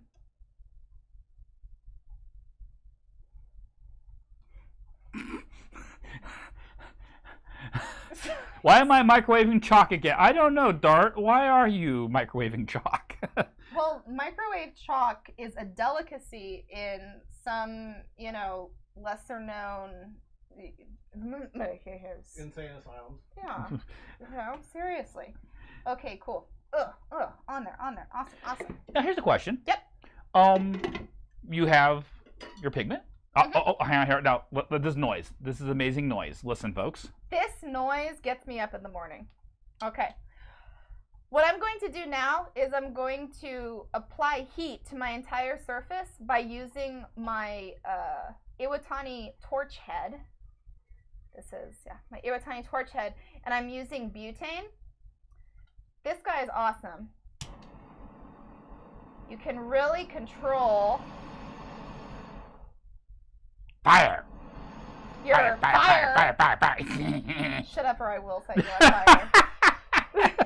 So you can see how I can adjust my flame. I don't want my torch to be yelling at me. Can you folks hear that? Can you hear that? We'll know in 30 seconds. Okay. All right. We give Jaya a bit more microphone. Oh, There thank we you. go. Thank you. I'm just watching the little green bar flicker back and forth. Mm-hmm. I had it set for, let's say, for maximum excitement. Mm-hmm. And you'll notice that as I pass the flame over the wax, it will turn from sort of like a milky white to be more clear, so you could really see the color of that wood. And then as it cools, it will change back to a milky white. So when I start it up here, you know, you can see that it has changed completely back to that milky white color, whereas down here it's still cooling, and then once it totally cools, it's going to go back to a nice milky white. Question from the audience? Yes. How do you prepare the surface to take encaustics? Yeah, that's just not masonite. No. No. No. Surfaces to work with encaustic, you want to work with like a furniture grade birch, basically nothing with chemicals in it. Stay away from plywood, stay away from masonite, stay away with anything that has chemicals in it. Because when you heat up that surface, you're not just melting the wax, but you're also heating up your substrate or what you're painting on. And if this has chemicals in them, that heat is going to emit a bad fume, and that's where toxicity comes into play. The toxicity doesn't come from the encaustic paint itself. It comes from inhaling stuff. Yeah, it comes from inhaling yucky stuff. People will ask, can I use oil paint with my encaustic? Well, yeah, you can. Once. Yeah. Oh, no. Well, you know, but the linseed oil is going to completely change up the fume. So cool. That was a really good question. Mm-hmm. So yeah, this is a birch panel. Anything that's rigid and porous will work for encaustic. Oh, snap. So feel that, Baron. Ooh, it's warm. Feel it, yeah. Yeah. And like literally, you're just already like. Mm-hmm. Now, It's like, here's a hey, question. You know, we're using beeswax and we're using the pigment.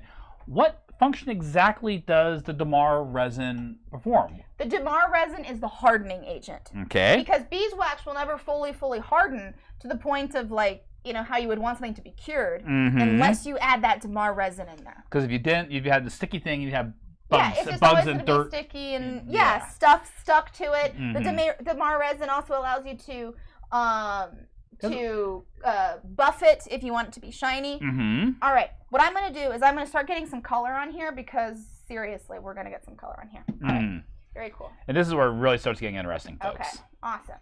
Yeah, it's the same kind of magic that when Baron does his colored pencil work and he reaches for the Gamasol, it's when Jaya reaches for the blowtorch, it's going to be the same sort of magic where everything just explodes off of the page and all the colors saturate to 255. And, and by the way, in case people are wondering out there, color pencils fall in the same category as crayons for doing this kind of. I know we played around with using color pencils and using Prismacolor art sticks. Oh. Yeah, because it was a paraffin wax. It just didn't want to really adhere to the surface. There are other waxes out there that have been used with encaustic, but these are all natural. Mm-hmm. When you start jumping into like a petroleum-based wax, then that's a completely different type of fume. Mm-hmm. Yeah, the Damar resin is already mixed into the wax pellets that she's got, correct? Exactly. Yeah, this is all mixed together. You can, if you want to, you can go out, you can actually buy just pure beeswax, and you can buy literally Damar resin crystals, and if you want to take a mortar and pestle and pound it and heat it and strain it, you can go completely old school. I do a medium date. But it takes a while. Yeah. Like when I make my own. That little clip is to keep you from burning your fingers, right? Oh yeah, that's right. Isn't that handy? Look at that, guys. Look at I'm holding this. Okay. Yes. Cool.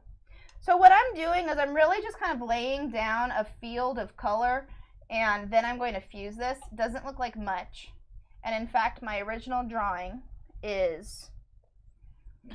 Well, let's just say she's done this a couple times to make sure she can pull it off in the time frame of the demo.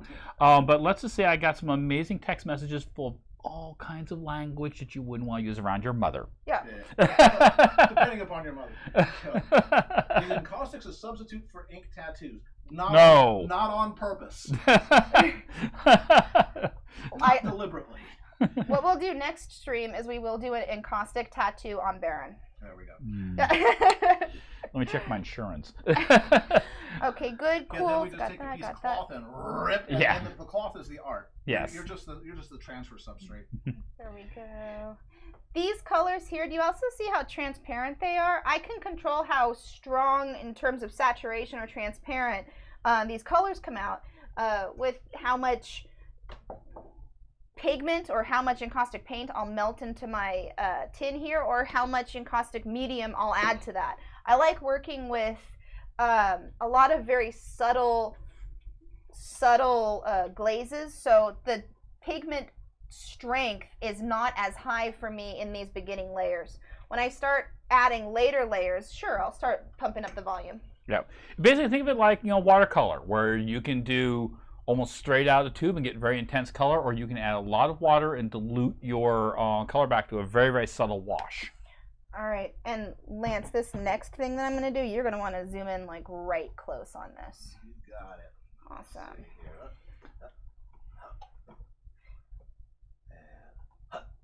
Yes, I like. should leave this up. And then camera control. Camera control says. Okay, I have to ask the question, just for my own knowledge, Karen. Do all of our folks out there in video land get to watch all the control slider boxes pop up and everything like that? No. Oh, darn. Oh, thank God. Oh, darn. You guys don't get to. We get to watch all these windows pop up and sliders move here and there and everything. We're professionals. It's quite a trick. This is why I tell you, folks. Yeah, I get to sit around on these streams, I get to draw, and I get to yak my head off and everything like that. But there's this guy sitting over here who's doing a whole lot of stuff behind the scenes that makes this all come together. Now I'll shut up and let her work. Okay, so check this out. Check this out.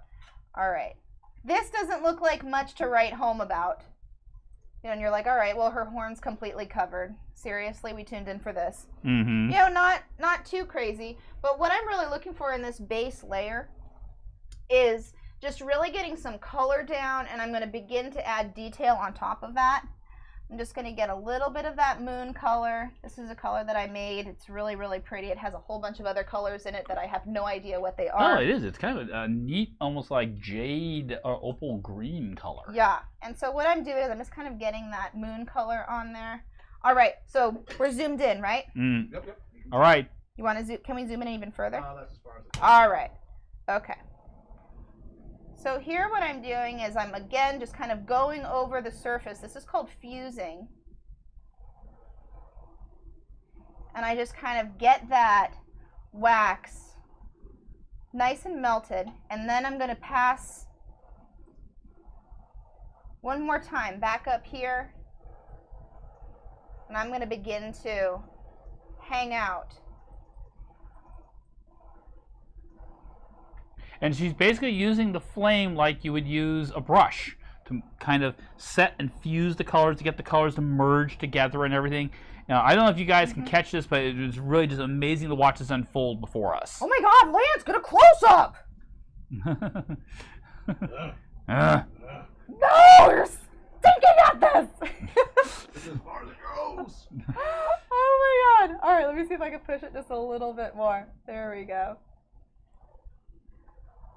I think what I'll do is after it cools, maybe we could just zoom it in just a little bit. Move it over and show it to the camera there. I will Whew. Oh, one thing you guys may not notice is she has a stand over here that when she's done using the blowtorch, she basically sets the blowtorch in that. That way, she's turned it off, but that tip is still very hot. And if it was like to fall on the floor where the nice shag carpet is here, the smoke alarms would go off, and I get to use this thing then. Oh, sweet. Do we know how to use that? Hell no. I think you pull this, pull the pin and put it in your face, and then. I have two of those. I don't know how to use them. Sorry, Mike. I'm doing an encaustic workshop at your store in like a couple weeks, and I've never had to use one. It's kind of like a hand grenade here. You pull the pin, and then the party starts. Oh my That's gosh. about all I know. Okay. So I don't know if we can like get. We're trying to figure out how to get a little bit closer. Hang on here while we do technical work. But the really cool thing about this is the way that it just kind of blends and bleeds together. If I put this kind of close to this, do you think it's going to be able to focus on it? You can get about 6 inches. Okay. I'm going to try and get a little bit of a close-up on here. And I'm going to make this. So here, there's a lacy effect. Nice. There it is. There's a lacy effect that is achieved when that wax and that pigment starts to float in the layers of the encaustic medium. Yeah. So Oh yeah. 300%? No, 500%. Yes. Yes. And so those colors start to break up, and you get this crazy visual texture, and that's what I'm going to build off of. And you kind of want to keep the wood a little bit warm when you're working because it means you can work the pigment around a little bit easier. A little bit more, yeah. The temperature really has to do with how how your panel is. Translation: if your Zabroni happens to be in the chat tonight, if you're doing this in Siberia in the wintertime, you're going to have to work a little bit harder at this. Yeah, exactly. All right, let me just get a little bit more detail in my moon. There we go. Awesome. And now I want to get some stars in my sky. This is going to be a lot of fun because here I actually get to spatter hot wax. Hey, veteran, everywhere. glad you could tune in tonight. Hi, I don't know who you are. Hi. This is Jaya. Hi, nice to meet you. So I'm about to put some stars in my sky, and I'm just going to use a little drip effect. You guys may have seen me when I'm doing the color pencil technique, and I'll do the splattering. That's more or less what she's doing. There we go. Awesome. And so what was kind of cool in the episodes that we watched yesterday, there were, what is it, the 4 stars that released the Luna. Or Nightmare Moon. Nightmare Moon. Yes. Harmony. Yeah, so the stars will aid her escape. Yeah, so there's 4 stars. You can see that these stars look like, kind of like a cluster over here. I'm not too excited about those. So I'm just going to wait for those to cool a little bit, and I'm going to scrape some of those away. And if you want to, you can go in with a smaller brush and do finer detail work. Yeah, but that's a pain in the butt. Yeah, we're in the early stages. Yeah. And that's just not how Jaya Awesome. swings. No. Awesome. And of course I like total. Oh yes, I have it right here. So you might want to erase something with encaustic. If you don't like something, you can use a little clay tool, and I'm just going to go in. Now, do you have to periodically clean that off so you don't like accidentally put pigment down someplace else? Yeah, absolutely. I'm just kind of getting rid of some of these big ones. Awesome.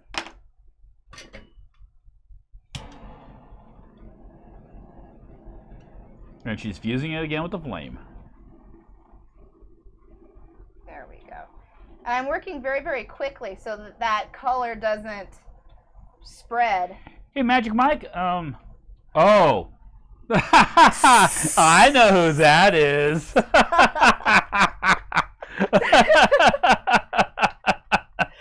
are you talking about?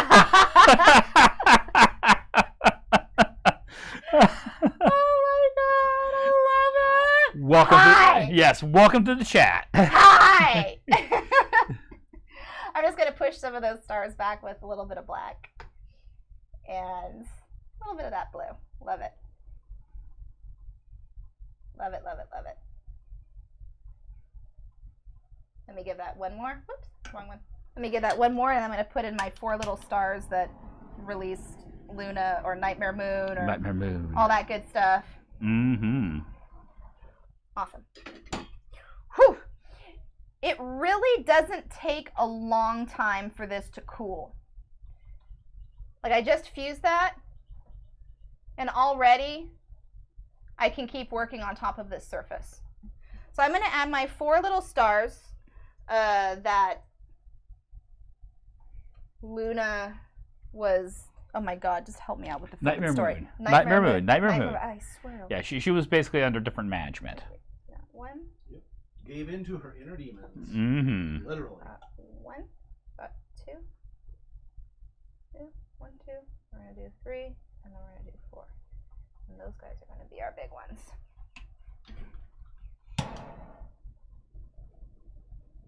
She's just using a little. You'll notice how it kind of splays out when she does that. Only a little flame. Just a little bit. Mm-hmm. Cute little flame. Just the most precious little flame.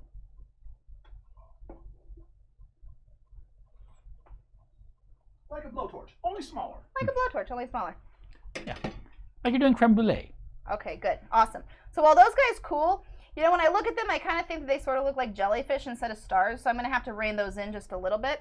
But I do want to get her hair down. I want to get her horn in there. And I'm also going to do her cutie mark up here. So let's just start on her hair first. Okie dokie. And I'm going to use some of my favorite little brushes over here.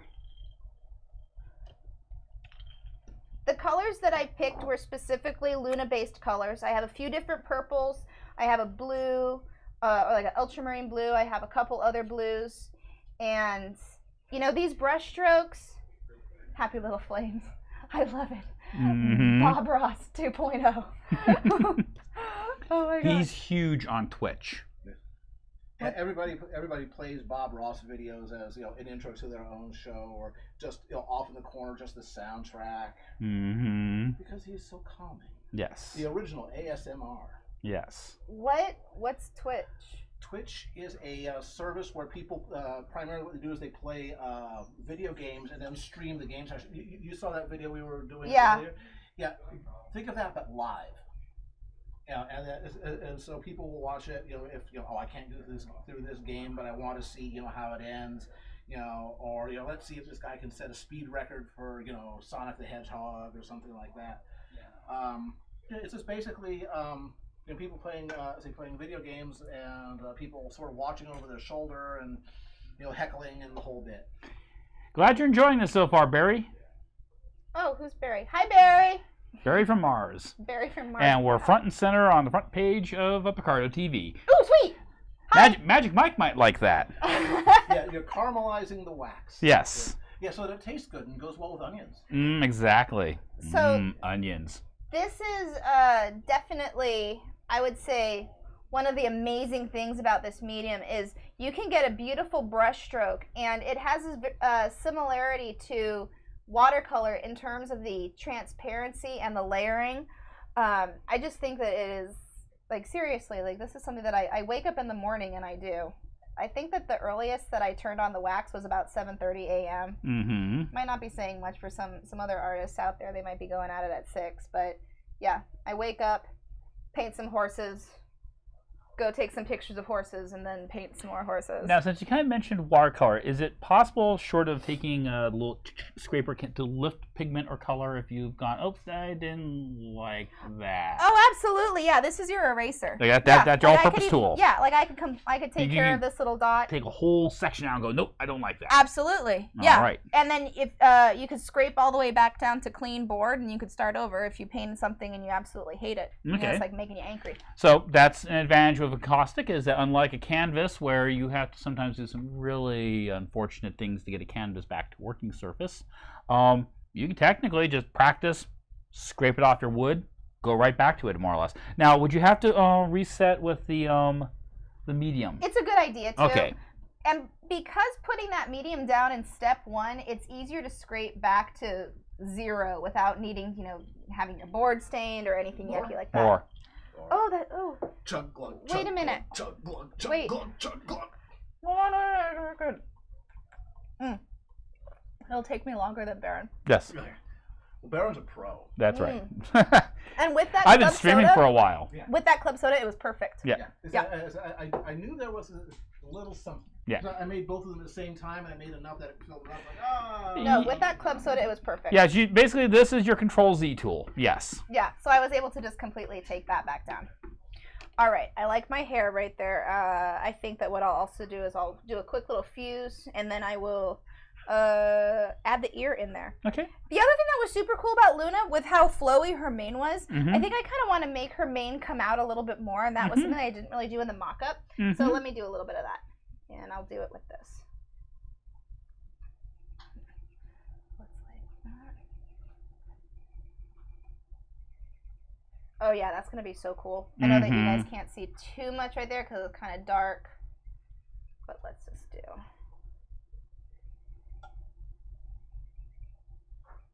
Yeah, that's gonna be fun.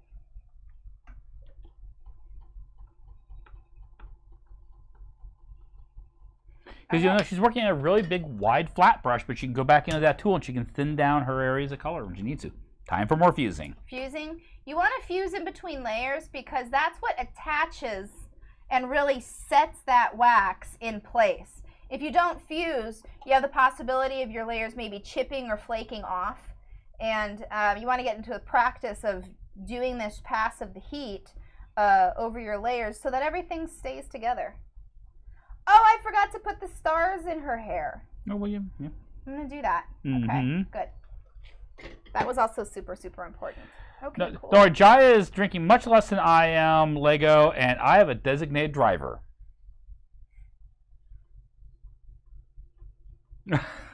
See? See? Perfectly fine. Oh, you guys are so sweet. Yes. All right. Well, they care about us because they want to see you come back and do more work. And they Oh, want to see you God, I come want back to more come work. back. Yeah, if you guys want me to come back, I'll come back. This is like super, super, super fun. All right, good. Let's just get that on there, kind of clean that up a little bit. Wonderful. All right. One thing about hair, you want to make sure that you have a lot of different, I would say, like highlights and shadows to give it body. So when I look at this, I say that, you know, it's not too developed. So I want to give it just a little something extra to pop some highlights, to make it look really, you know, really lifelike.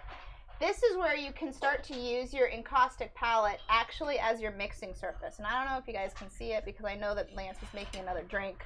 Motherfur asks a question. After you have basically fused an area, is it harder to remove it with the clay tool, or can you basically scrape it down? You know, it's a little bit tougher because it's really embedded. Oh my gosh, now I'm burping. Well, whose fault's that? Don't look at me. That's not my department, man. So yes, you can still remove with the clay tool, but you do start to gouge a little bit more into the wax. I think that if you're able to kind of catch your mistake right on the bat and remove it before fusing, you're going to have better success with removal. All right, now let's get some. I'm just going to get some highlights in here, kind of develop that just a little bit. There we go. And this is where it starts to get a little bit subtle too. But that's better already. I also like that Luna's eye color was teal, because that's my favorite color, actually. I've noticed. Yeah, you did. You were so sad when Golden discontinued Cobalt Teal. You know what? That was a tough day for me. It was. That was hard for me. And I was able Thank to you, sir. get past that with, help. No, we're keeping the Bacardi 151 far away from any flame sources. Everclear. The Oregon stuff, not the crap we get here in California. 190 proof. Yeah. Gross. So Baron and I were having this duel over chat as to what kind of alcohols we liked, and Baron likes what, whiskeys and bourbons? I like whiskeys, I like scotches, I like bourbons, I like rums. Ugh. And she's a tequila and vodka lady. Yes. So there was a bit of war of religion going on, back and forth over message Oh god. on the iPhones. I was practicing my little Luna piece, and I was running into, let's say, a roadblock, to put it really, really politely, and so That's not how you described it in the text messages. Well, you know what? You can spell roadblock in 4 letters. This is true. Yeah. So I went and I had my at-home drink, which is my vodka, lemonade, and seltzer water. Mm-hmm. And then you were making a mint julep. Well, yes. That's gross. It's a refined, historical American beverage. Sounds... Unlike something you think dredged out from 7-Eleven. That's like drinking the Baylands. Historically famous and traditional Baylands. Stupid. Oh my god. Fortunately, neither of us are big. No, that'd probably just drop her in her. I want her to finish this piece, okay? Wait, Joey, what did you say? But wait, what did you say, Joey? Joey, what did you say? I don't want to ignore you. Yeah, repeat your question. All Yeah, right? repeat your question. Don't give us the frowny emote face. Come Don't on. give me a frowny emoji. We know where you work. Oh, that's the. Don't give me a frowny emoji. What did you say? Hey. All right. Yeah. What am I doing? Okay. Well, you repeat that, and Baron looks for it. Right. I'm just gonna get. I'm gonna be watching the chat, Joe. You better repeat your question. Stupid question, Joey. God. Mike. Well, I noticed that he kind of popped up and vanished. Oh my god, yeah. Awesome. Okay, what That'll about... make for an interesting meeting in the future. What? Just saying hi. Oh my god. Oh my god. How long have we worked together? So Baron and I have worked together for about 10 years. Mm-hmm. We've seen the good, the bad, the ugly. No, see, I'm drinking, she's using the flamethrower. I'm not driving. So, veteran, I'm not the guy you have to stop at the sobriety check. You're a cop? Yep. Where do you live? Dallas, Fort Worth. Oh, well, that's far away. Wait, if you can mask off the panel like stencil work. Yes, absolutely. And I'm actually going to be doing a little stencil work of her cutie mark. And I'm going to show you how to do that. Which we are coming up on our break. Because... What's that? Poison. Try it. Deadly rat poison. It's all bubbly. Yes.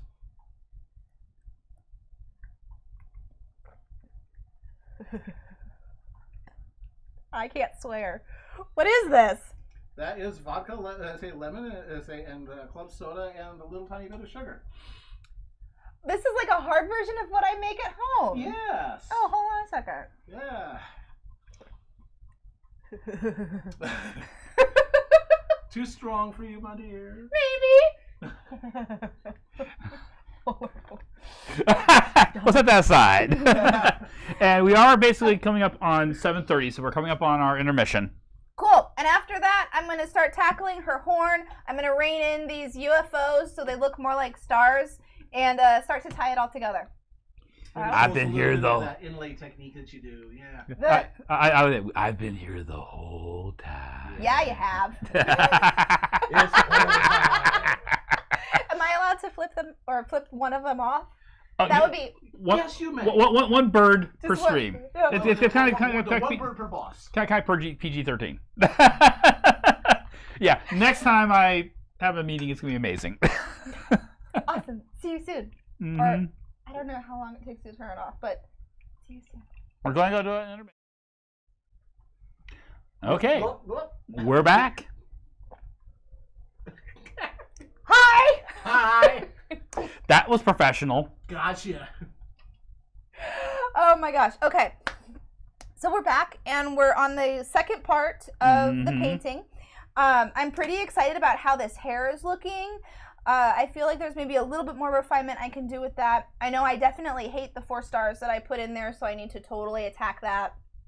And I really want to get the moon developed before I put the horn in. Because if I get that horn perfect, and if I add the moon afterwards and I do a big old fuse, my horn is going to totally not look like a horn afterwards. And in round 1 of this painting that I did, the horn most definitely did not look like a horn, of which my husband pointed out. So thank you for that. That's what spouses are for, Yeah, thanks. to point out things that you're blind to. Even though you're not, and you know exactly what it looks like, but thank you for telling me. And there go the chihuahuas. Her horn looked like a chihuahua. My horn looked like that's what I meant. Exactly. Chihuahuas fit into kicking tees for a reason. Let's put the moon in, and I'm also going to do her ear. I just want to get her ear in there. That way it doesn't look so separate. All right. Oh, can you hear the chihuahuas?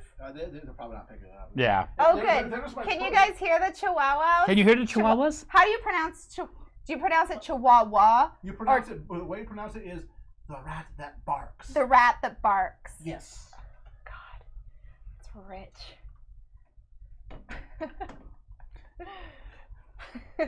Sparkle farts. Annie, I miss you so much. It's old days. It's old days. Oh my god. Good times. Good times. times.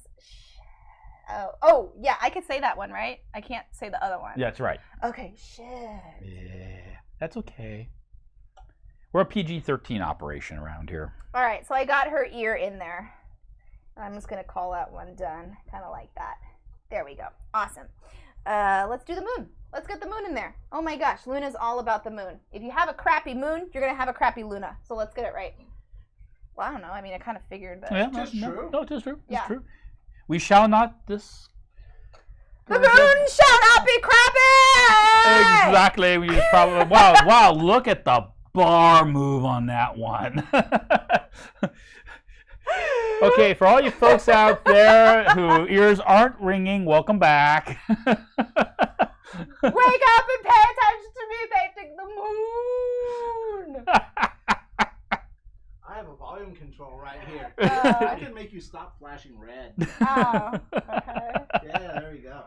Okay, now I can bark at the moon. Okay, all right, there we go. Yes, this will eventually be Luna. Oh my god, that was hilarious. I need one of those, like the way that when the sound comes out, it just looks like action lines.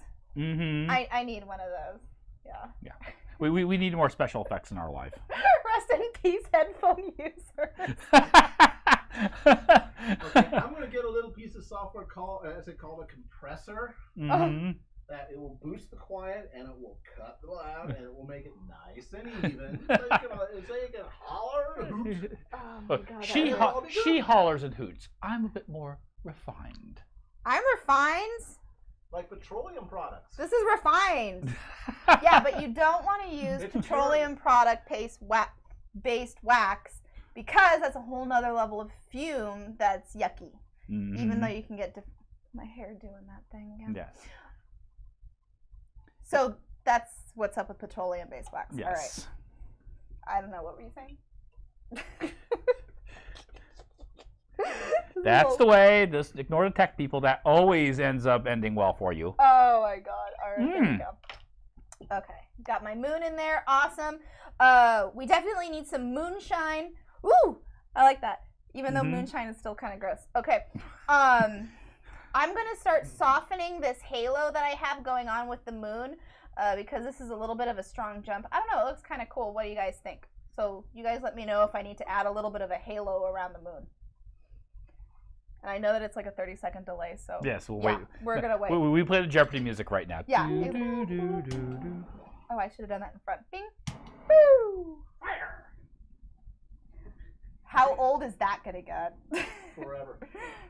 Hey, Wax on, wax off. people that like us are old. Cool. Oh my god, you guys are so stupid. Yes, we are. But we're popular, stupid. Oh my god. You guys are dumb. Now, I have to ask a question because you're Sure. using your open flame and everything, and when you were prepping this panel, Oh my god, you're stupid too. you stay out of this. You're not on the show. So when you were prepping this panel before Yeah. we started, you put some blue tape around the edges here. I did. I don't know if you guys see this. Yeah, this is just a low-tack blue painter's tape that protects the sides. And if I want to keep my sides nice and clean, I put the tape down, and you can see that the wax is coming on or coming down. Rip the tape up when you're done, and it's nice and clean. Now, I was just noticing that your blowtorch was getting kind of close to the edge. Do you have to worry about the tape catching on fire? Not necessarily. You know Okay. what? If a little bit is sticking out, yeah, it's going to catch. But what's cool about encaustic is that once that flame hits the wax, Mhm. it extinguishes. Okay. And, you know, if you fuse all the way down to the birch panel, you know, you'll see a scorch mark, but it extinguishes because of the wax. Yeah. So it's really cool. Unless you have like paper towels right here that are like level with your blowtorch. What, are you playing with dolls? Do you want me to set that on fire? No. No. 'Cause Don't burn my You hear that sound? Oh, okay. That's that hissing of gas sound. the animal is angry, is asking you to back Hear off. the hissing of gas, you know Dusty is in the room. I will hit you later. Hit him off camera so there's no evidence, all right? Oh my god. All right, so I'm going to add a little bit of softness around the moon. But the interesting thing she's getting at here is that, you know, we're working with open flame, but unless you really go out of your way and try to do something silly, this is just as safe as working with oil paints or working with watercolors. Just, you got to keep your head. Yeah, this is exactly as safe as working with watercolors, everybody. Mm-hmm. You can drown. You can pour the water down your throat. Oh my god, extreme watercoloring! Exactly. Oh my gosh. Okay, Yeah, yeah, so because you yeah, could that drown. could- that you could- could Boarding. Yeah, Oh. it could be like an MTV special. Sporting. That's not funny. Which explains the restrained laugh. That was, oh my god, that was rich. Okay. Mhm. I hate these stars. I'm going to fix them. Do you guys hate these stars too? Don't answer that because I'm sure that some of you are like, those stars suck. So let's totally get that nice and cleaned up. So she's in your camp. Okay, yeah, I'm in your camp. I think that those stars look stupid. So I can either scrape them off or, Just cover over them. you know what? We're going to start those little 4 stars over one more time. Oh, thank God. I'm already so much less stressed. All right, this is a really good point of when you're painting or you're doing a sketch or an art piece and something is just not quite right, you know, the whole dynamic of the piece kind of changes and you might feel a little bit less motivated to continue, or you're just like, man, that's just really totally not exactly what I want, and, you know, my mojo is totally like messed up. And this is one of the beauty about acoustics compared to like my color pencil technique, where at some points if you made a mistake, live with it. Yeah. Here, You can it's scrape by, it away. it's gone. Yeah, you can scrape it away, exactly. And so if there's something that's really not resonating with you with your painting, well, figure out how to get rid of it, figure out how to change it, figure out how to tweak something to make it work. Because when something is not working with your art piece, you're not going to be motivated to continue. And seriously, that's why there's a lot of paintings that are in closets, because you know, there might just be something about it that's not quite right, and you've got to be able to get past that. Now, short of scraping the wax off, is there kind of a theoretical maximum amount of wax that you can have in an encaustic picture before it just simply like collapses under its own weight, falls off? 3-4 feet, you know. You know what? I've seen encaustic sculptural work where it's how can I describe it? Almost like relief. Like relief, or almost like these mega geodes. There's one artist who's absolutely amazing. Her name is Laura Moriarty. She makes these. Oh yeah, that's so much better. Yeah. Oh, thank God. That would have been so effed up. We're gonna do that one right down there. Yeah, Laura Moriarty, Moriarty,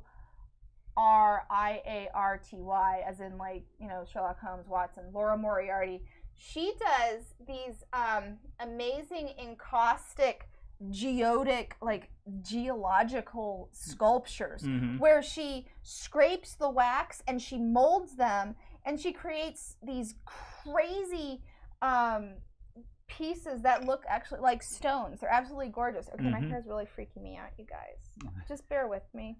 Sometimes you just have like things that you have to. And I know you can also incorporate this media with other things too. Yes, you can use encaustic with oil paint. You can do collage work and encaustic. You can do encaustic and fiber arts. Encaustic and fiber arts is absolutely huge. Or like with the Joker, you did a black and white drawing, and then you like put the wax. Was that on paper, and then you fused that to the board? Or did you actually draw directly on the wood? I drew directly on the wood. There was no paper involved. But you poured the wax medium over that and basically fused it and created a separate barrier between the drawing and what's the color. Just like what I did with this episode. Just like what I did with this.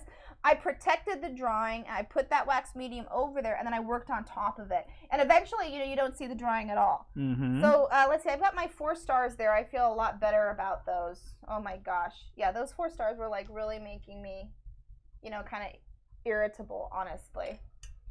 So here, let's just get a little bit more softness happening. Yeah, Orca has to agree. He has models that are basically sitting half finished on his modeling bench for years. It's like the model aircraft. Yeah. Oh, so what's up with those models, Orca?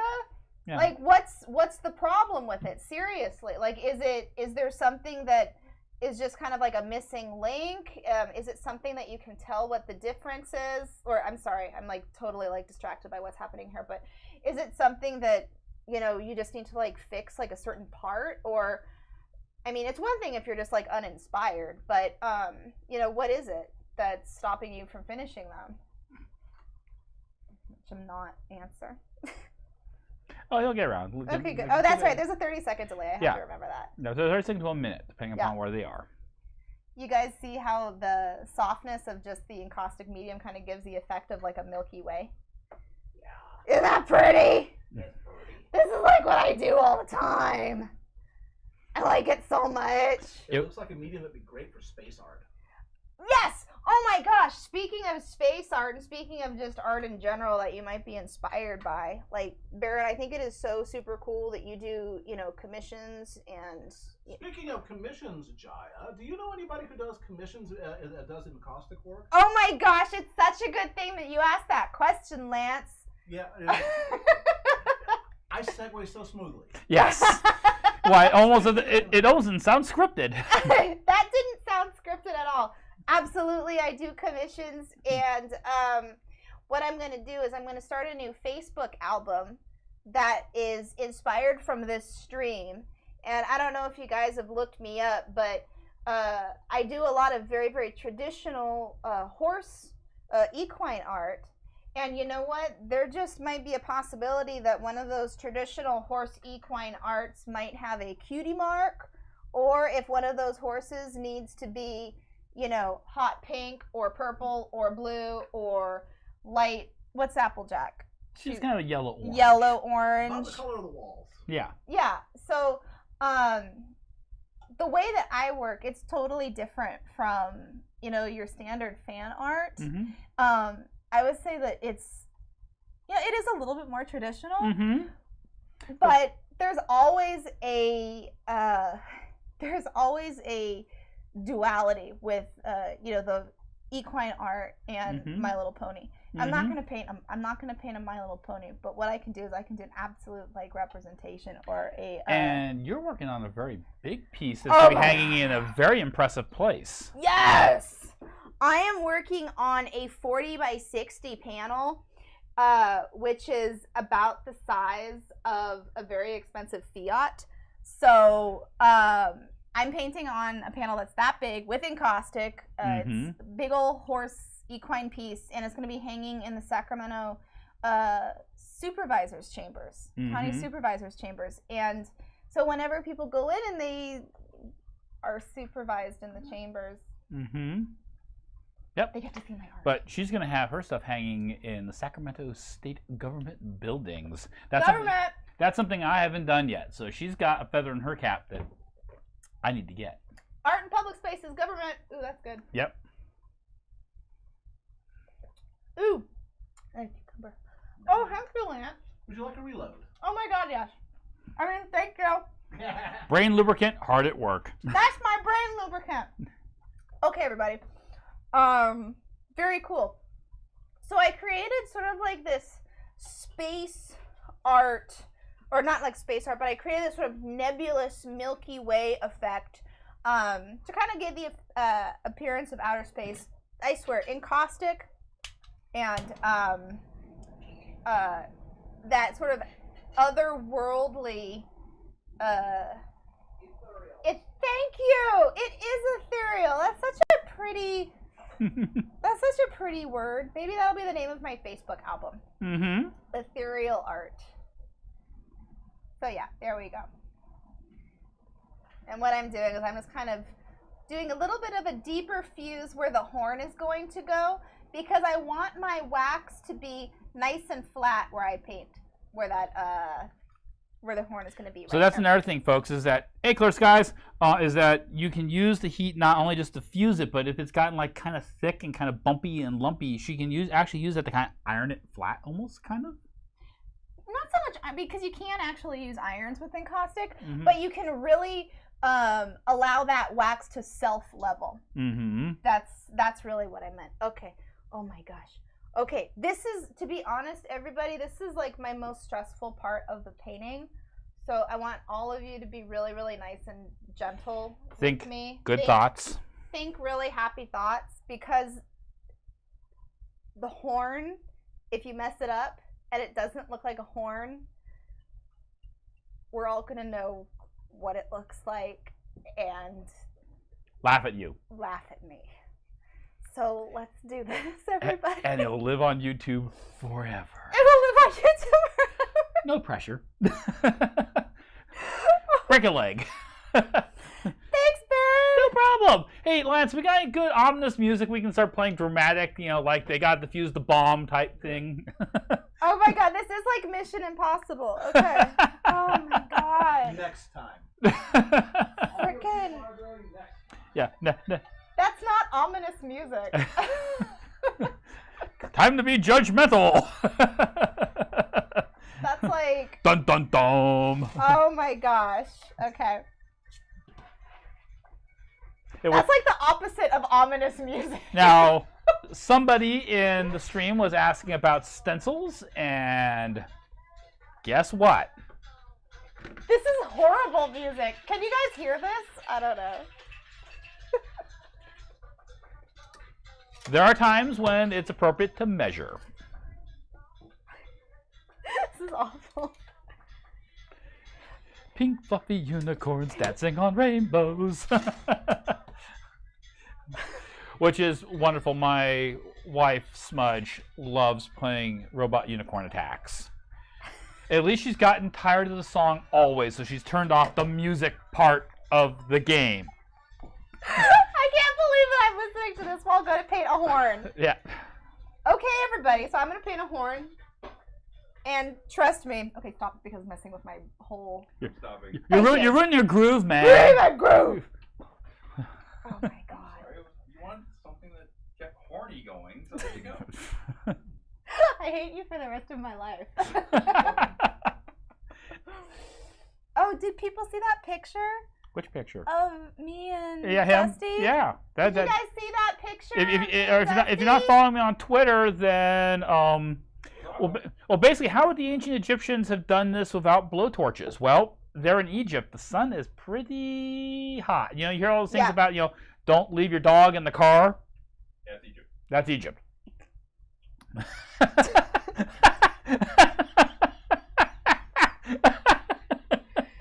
If you get nothing from this stream, don't bring your dog to Egypt. But no, seriously. Actually, if you put like a metal plate out in the sun, and you just let it sit there, you will get heat enough that'll actually melt the wax, and even the more resin at that point. And ta-da! Oh my God, that looks so cool. That looks better than all the practice pieces so far. You're on a roll. You are on a roll. Oh, thank God. Now, I'm the one who's had 2 drinks and she's had 1, so I'm obviously the one here in charge. Oh my gosh, thank goodness. I swear. All right. Well, you know what? I'm really excited about how that horn turned out. Yeah, Phoenix. Yeah, Phoenix would also work. You could probably melt encaustics in the sun in the summertime in Phoenix. Oh my gosh, that would be such a great name for my little pony, Phoenix. Phoenix, because it's hot. Oh, no, I'll warn you, is I have an OC named Phoenix at the moment, and you might want to read a little more about... Oh, my bad. Sorry. No, that's okay. You might want to read about Phoenix before you decide to name your character Phoenix, because, well... Wait, what's going on? She's a character. I'll show you some art tonight. Off screen. Yes. Uh-oh. Well, no, people will see... Don't leave your Egypt. Don't leave your Egypt. Oh my goodness. Okay, so wait. So Phoenix is a off-screen character. Well, no, she's not off. She's an on-screen character in my Dreamscape. She's just, she's very Quentin Tarantino-ish. All right. Cool. Yeah. All right. Okay. So you know that. Okay. I have not taken any kind of trademark or patent out on the name Phoenix, but just so you know that. That was the one that was covered in scars, right? Yes. Yes. The reason why she's called Phoenix. Okay. Because that which doesn't kill her just pisses her off more. More. And she's been very pissed off. Okay, I did it. And meanwhile, out there, Sparkle Farts and Joey and Magic Mike are going, I work this guy? So, I think it's a really good idea for Baron to do a version of me as a pony. Pegasus pony. A Pegasus pony. Pegasus pony! That's right. Get these things right now. Come on. Pegasus pony. Yeah. I'm actually like flippin' excited about how that horn looks. Mm-hmm. I'm actually that is really looking awesome. really kind of surprised at how awesome that came out. Mm-hmm. If I do say so myself. Okay, yeah, I'm really proud of myself. I kind of think that my cutie mark should be like a bee on fire. Not saying that you should set bees on fire, but like a bee who just like carries fire. Carries fire. Okay. That would be like the worst animal ever. If you're another bee carrying the fire, it's probably just completely ducky. You're like, sweet. If you're the gunpowder pony, then life blows. Literally. So I think that like a bee on fire, or like a honeycomb with a flame, or like a flaming bee honeycomb. But what should my horse name be? Like, can it just be me, or can it be? Can't be Phoenix apparently. Even well, that would make total sense. You can make it Phoenix if you want. Just so you know, because you want to go. Well, there's this other character named Phoenix, and she's like this kind of. Well, what about like Phoenix? Incendria. Yes. Incendria. There you go. Well, that's kind of cool. Yeah. All right. Mm-hmm. Okay. Ooh, my stuff. Phoenix reboot. Phoenix reboot. All right.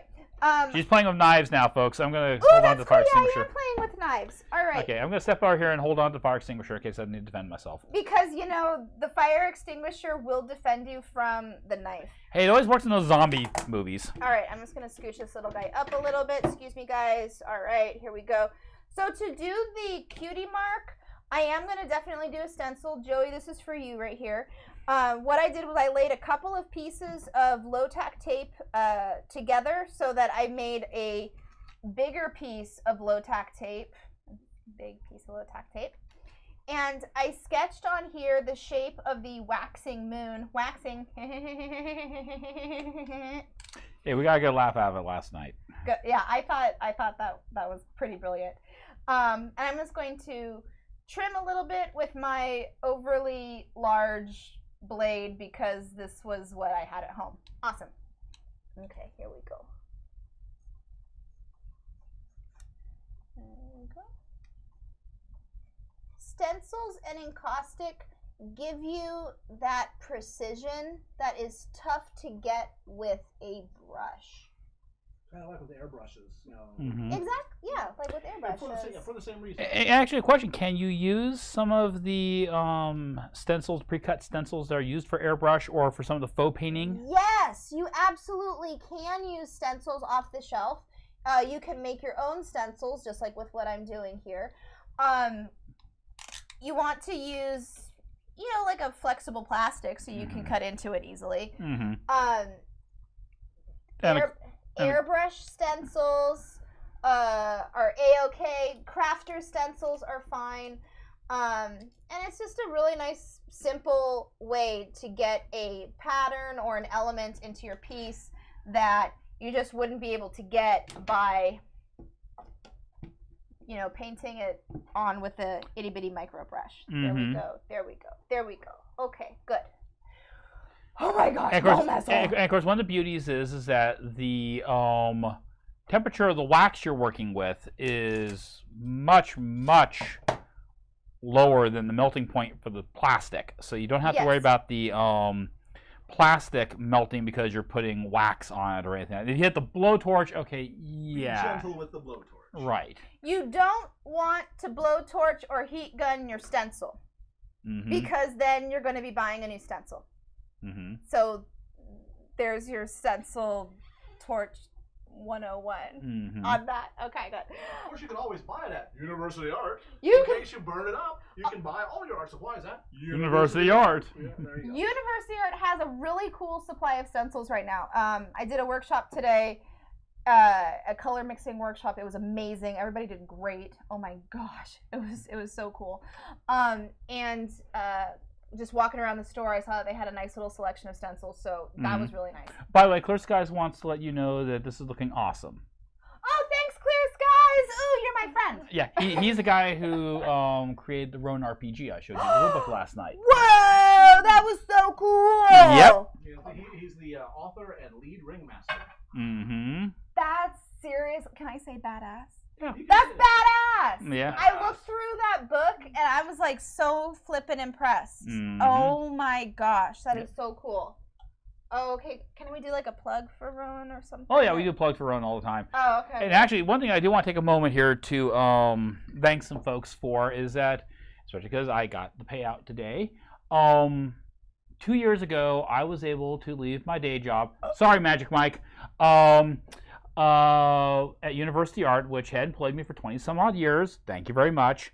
But I was able to pursue my career as a professional artist, and part of the thing that let that happen was my patrons who pledge every month on Patreon and make this happen. That's so huge. Yes. That's it's the so foundation on which you build. Yes, it is. It's every month I know I have this much money coming in. I know that I can have these bills covered, and then anything else I bring in I can use to put in savings or try to tack other bills I've got in my life. But without Patreon, this wouldn't happen. And if you folks, because I know there's some new folks in the stream here tonight and everything, if you really are enjoying what you're seeing here, there's a link down here. There should be. Well, we have our guest stars, Jaya King, but down here in the corner, you should see a thing for Patreon. And if you're liking this, hey, $1 a month, 3 1/3 cents, it actually does make a difference. And if you can't do that, you'll also see a little thing there called Stream Tip. If you're enjoying this tonight, throw a couple bucks in there. It all goes. Stream Tip, that's so cool. Yes. So who here thinks that Jaya should get her own Patreon? Yeah. I've been trying to pester Jaya here to get a Patreon account. Okay, folks. Ever since you started. Yeah. We got 52 people here in the stream. I've been trying to get her on Patreon and get her hooked up. get her on DA, some stuff. Can you folks maybe give me a little bit extra leverage and convince this lady here that she's got a bigger world, a bigger world out there to she could be tapping into. Just no pressure here. I'm not trying to tilt the tables or anything like that. But let's get her on Patreon. Let's get her on DA. There's a whole world out there that needs to discover her. Yeah, it would be a good show. Okay, there's two. Okay, let me do my moon while you guys weigh in on that. Oh, that's right. Talk to Applejack. Talk to Applejack I'm here. working on it. Yeah, I know it's Yeah, simple. but you folks don't realize it, but we have an Applejack that we use basically as an aiming target. And so when we're looking at Applejack, we're looking at you basically, so that there's that eye engagement. I'm engaging my audience. I'm looking at you. Yeah. Just look at it. Mm-hmm. Did you look at it? Mm-hmm. Did you look at it? I looked at it. Okay, let's do the moon. Yes. All right. I just put down my my stencil that I cut out of my pony arts. Yeah. I know. Thank you. There are 80 people watching right now who all want you to have a Patreon. Yay. God damn it! Guys, stressing me out. Guys make me talk in my angry voice. Ooh, Hulk smash! Hulk smash! I'm gonna paint a flippin' moon. Shut up. Make you channel your inner Randy Savage. Oh yeah. So this is how easy. Put the hearts on. Shut up. So this is how easy it is to use the stencil. Okay, look, Sparkle Farts is telling you have to do it. You have to do it, all right? You can't ignore the Sparkle Farts. They know where you live. They'll find you. I used to call farts angel whispers. Mm. Well, you see crayons too, I understand, probably. So, guys, I want you to understand the risks I'm taking here tonight. I'm got. literally gonna do something. Okay, I'm literally gonna do something. Thank you. Okay, here we go. Bam and. Just leave it for a second. That is all. That's cool. Just leave it. No, I know it didn't really look like anything. Just leave it for a second. Oh my god, I think I'm just gonna do one more. Oh my god, just wait for it. That's just the clear medium, isn't it? This is just the medium. This has no pigment in it. This is just the medium. All right. She sounds like some Yakistan.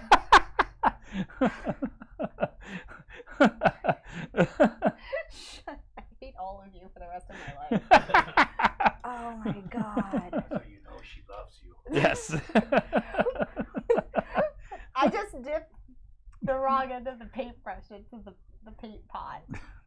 Focus, Pinky, focus. So, to really get an effective painting experience, you want to dip the soft end into your paint and not the other end. So, unless you develop a super secret technique that involves. Yes. Like accidentally spilling Gamasol and Turpenoid all over your Prismacolor pencil work. You might discover something. So you're just applying a little bit more of the actual color now. Yeah, I'm just gonna give it a little punch. Now here's the question: did you apply the wax medium to kind of create a barrier between the colors so that you wouldn't have the colors bleeding through? Not necessarily. I wanted to use the wax medium and not any color so that it was so subtle. I want this to be kind of dreamy, kind of ethereal. I love that word. That's going to be my buzzword for this stream. I wanted it to look a little bit more ethereal. And if I had just done flat, plain white, it would have just been kapow, super color, way too much. So by just using the medium, it kind of tones it down just a little bit more, and it keeps the focus kind of on Luna. It keeps it kind of also unified so that the artwork the moon looks like it's part of the sky, and everything's all part of one coherent picture. Yeah. I'm really liking how. Well, keep that in mind, Seven. Yeah. How are we doing on time? Because I can keep playing. You're doing fine. Okay, cool. I just want to make sure that basically we're on till 9:30, man. If you want to keep playing till 9:30. Because if you wanted to draw see, I can always go over, sit down over there, and we can do a split screen, and you can keep working. I can draw. I will steal that camera. Do you guys want to do a split screen? After the break at 8:30, yeah, we can. Do you guys want to do a split screen? Yeah, you want I can keep drawing, and she can keep playing with blowtorches. Playing with this. So we can get like a double whammy. 2 for action, 1. 2 for 1. That's a hell yes. So Okay. you got a twofer. We got Baron's. Are you still gonna work on the mouse thing? No, I'll do something different. Okay, so he's not gonna do the mouse thing, everybody. So quit freaking out. Mm-hmm. I'm going to keep playing with this, but I'm apparently able to keep playing with this right now. Sure. Cool. Okay. I'm glad that we figured all that out, everybody. Yep. Look at you guys are so Oh, cute. Kato has heard of the Lamborghini Countach. Yes.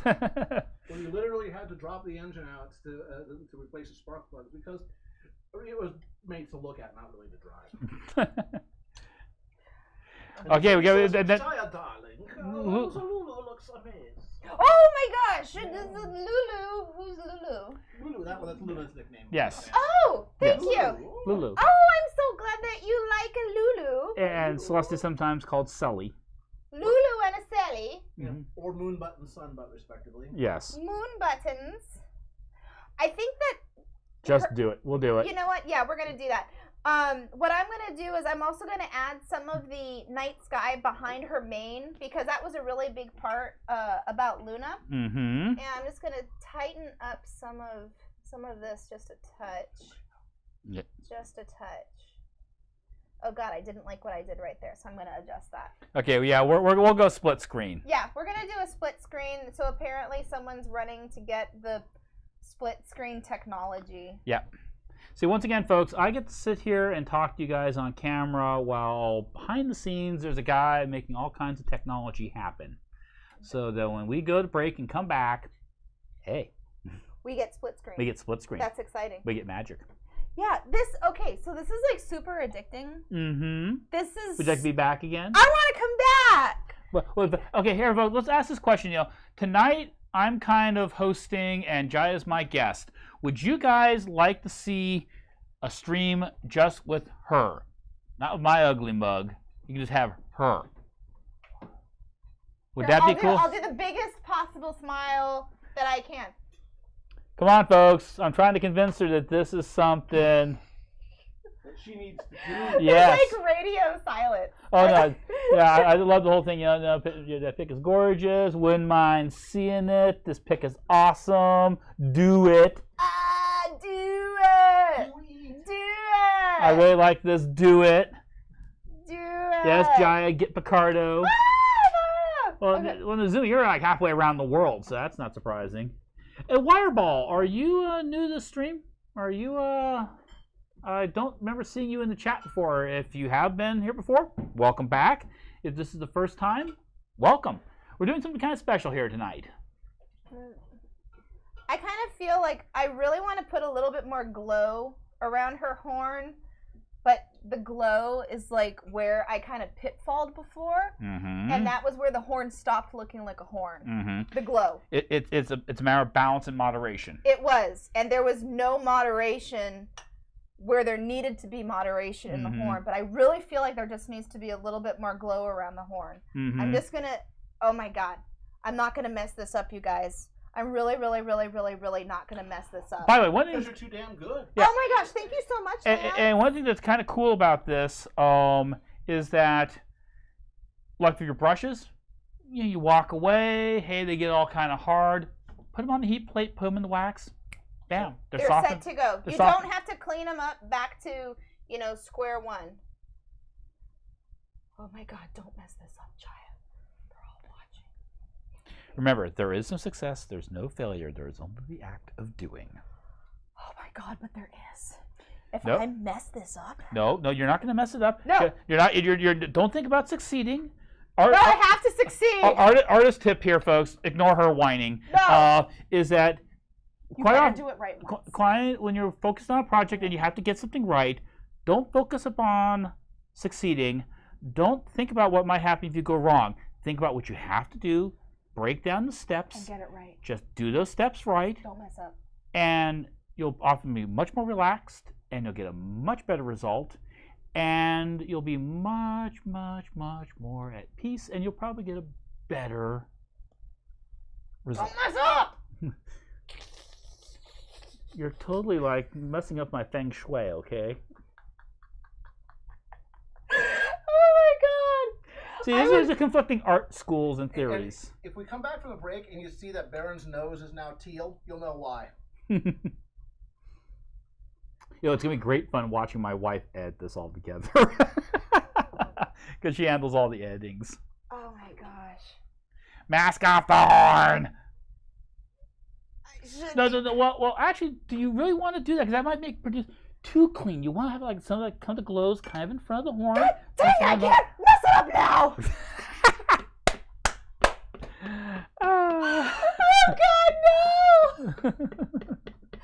Oh, that's better already. Oh, thank God. Fire fixes everything. Oh. Besides, this way you can make little wax boogers. Fire fixes everything. That's my new thing that I'm gonna say. I am not a mean person, Cat's Paw. I am merely someone who makes observations about the world and how they actually work. By fire be cleansed. By fire. Yes. Oh my God, that's rich. Oh God, okay, I feel much less stressed about that now. Exactly. See? Baron is a mean person. Oh, Cat's Paw always says that. Cat's Paw's in the living room. Yeah. So. Oh my gosh. Okay, very cool. I'm actually really flippin' liking where this is going.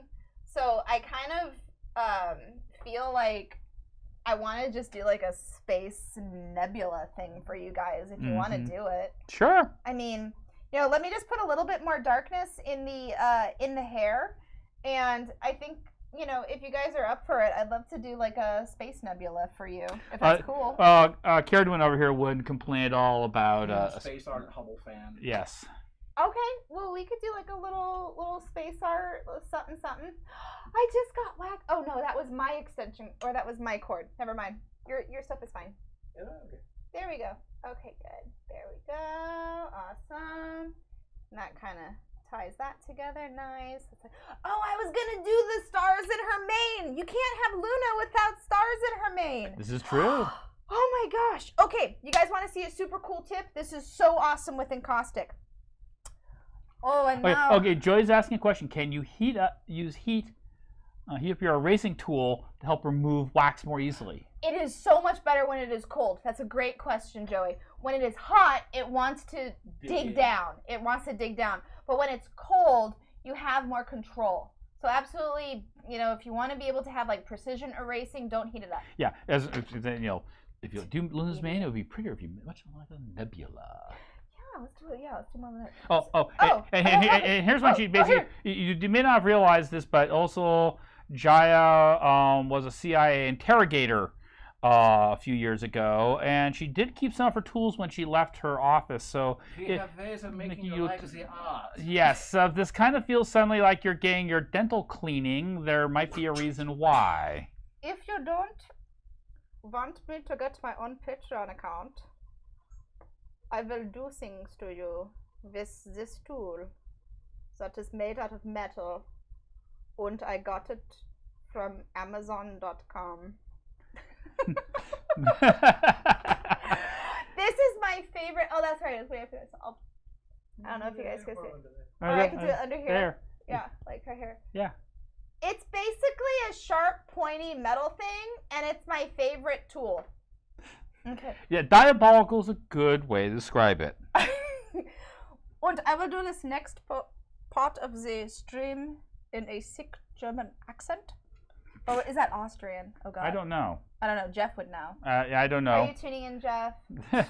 Chime in, Jeff. Whatever, Jeff. Or if we have any people from still on the stream who are from that neck of the woods, is she nailing it more as German, or is she nailing it more as bad Austrian or bad German Austrian? Exactly. Okay. So let's do some stars in Luna's mane, and I'm going to.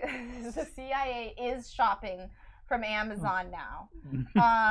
Yup. Yeah. This is gonna be exciting. So let's do some stars on Luna's mane. Yeah. She's just. It looks like she's just poking. You guys probably can't see what's happening very well right now. Oh yeah. This is kind of it's tough. But I'm literally poking just into the surface of the wax, just a little bit. I'm not doing full on like gouges, but I am creating a little bit of a. Oh, with my dental tools? Yeah, so there's a pony in the fandom who's referred to as Colgate Because her mane had that blue and white stripe, like that Colgate. gel. So everybody just called her Colgate. Nice. Very low heat. Come on. Come on. And it's either going to work or it's not going to work. And basically, when we're done with this fuse, we're going to take a 5-minute break, folks, and then we'll be back. And you know what? Seeing this from this far away that you guys are at, you're not really able to get all of those little nuances. But what I've basically done is I've created some little holes in the mane, and this is going to be perfect. What I'm going to do is I'm going to paint a little bit of white over those holes, and then after that cools a bit, I'm going to scrape back to reveal the white that's hiding inside of those holes, and that's going to give me the stars. Inlay. Exactly. So I'm going to be inlaying into this wax. I think that during this break is going to be a perfect time for that to happen. So you got a little before right now, and then you get to see an after. Okay, Joey, well, make sure that the stuff gets sent your direction. Thank you for tuning in tonight. He's got to head on out. Yes. Awesome. Good job, Joey. Bye.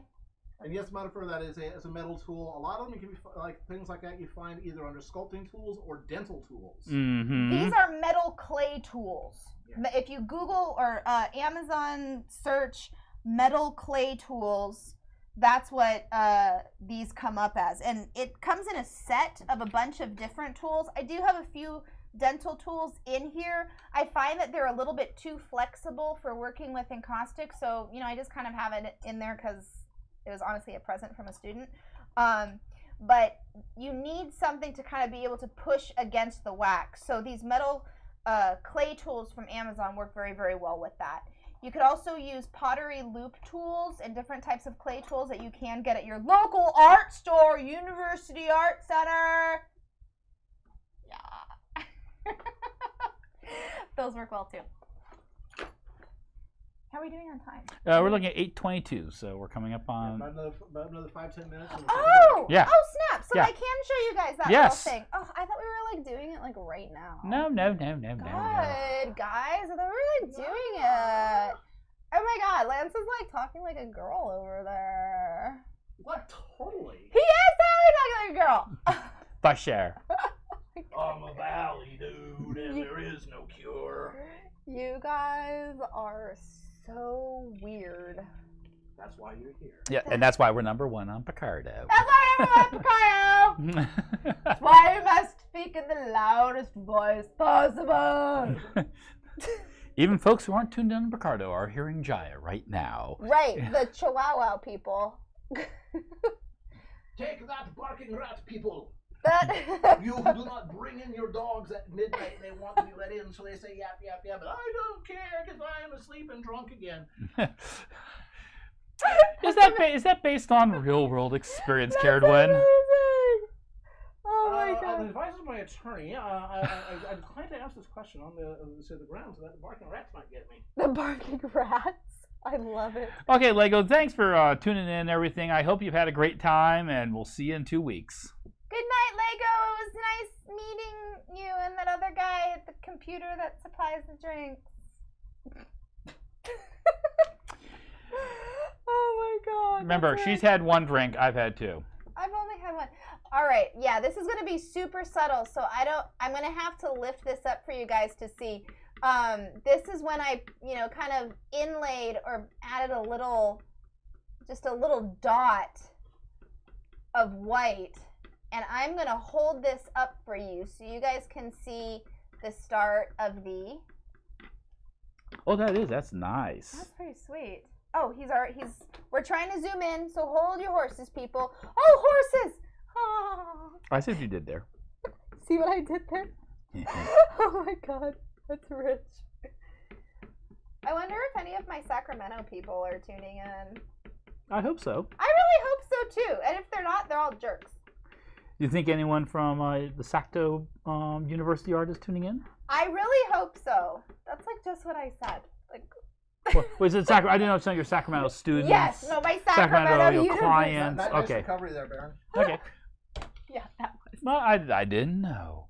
There's her co-workers and there's her clients, her students. Oh my God. The ones who look to you as their spiritual mentor. My coworkers, they look at me like their spiritual mentor too. Oh, waxy sensei. Yeah, exactly. Oh my gosh, my classes are so much fun. You guys, like, if anyone is interested in taking any kind of class, obviously in caustic, you know that this is like my jam. But if you check out my calendar on my website, jayasart.com, I do have a list of my 2017 calendar, and I am going to hold this up to, I think, this camera, so everybody. It'll focus about 7-8 inches. Okay.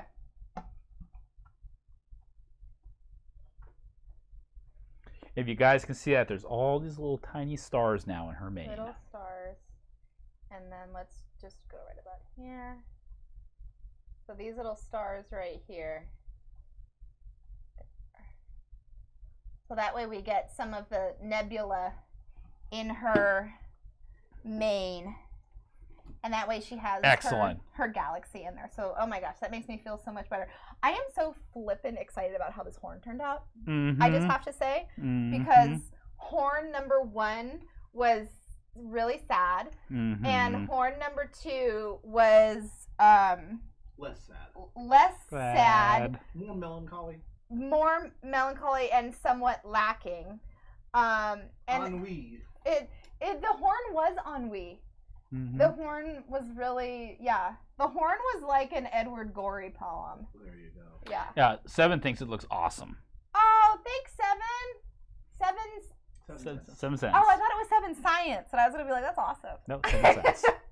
I'm sciencing right now, everybody. This is total science. Exactly. So yeah, if there's like mega science buffs out there, this is a medium that, I mean, this is like science embodied. You're using something that came from like a bee's butt and a tree that I can't pronounce from like Indonesia, and pigment that you got to dig up from the ground. You got to fuse it with a natural earth element of fire, and you can create something that looks like this. You are correct, Generic. Even with, you know, good photography, I mean, professional photography, you know, or even with, you know, good video cameras, there's subtle, nuanced colors that are just, you have to see it in person to really. Do you think that we could take a picture of it, and then can I like text it to you, and then you can text it to him, and then he can do something with it? Yeah. Is that like how technology works? So here's an idea. Hey, any of you guys really like this piece? It's for sale. Ah, that is. There you go. You know, professional artists like to sell things so that they can have food. Facebook message me. Facebook message me. And what I'm going to do is I'm just going to do a quick little one of these.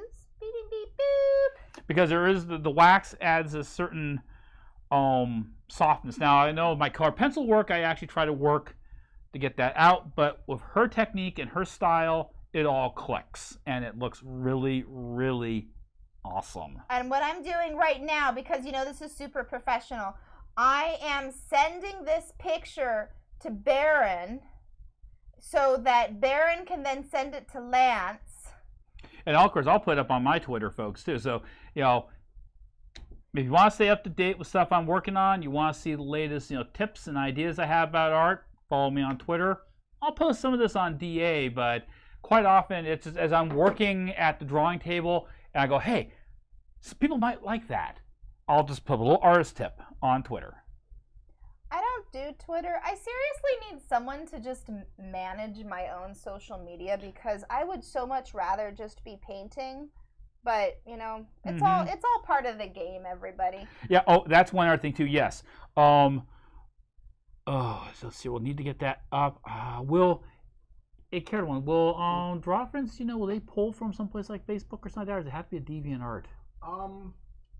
They have to be made aware, but it's not always DeviantArt. Sometimes it's Pixiv. Okay. But, Instagram work? What's that? Instagram work? I know she's Instagram. Ooh, I'm on Instagram. Yeah, I've got all my encaustic stuff on Instagram. That's yeah. He's got puts it together. Yeah, true. Sofista mostly goes from DeviantArt. Right. Yeah. We'll see if we can get this onto Equestria Daily's Draw Friends, which is a daily thing they put up where they'll put art that they think is appropriate and is, you know, that fans would really find find this interesting, which I think some of them would, and we'll get this, see if we can get some buzz. Like how many encaustic pony?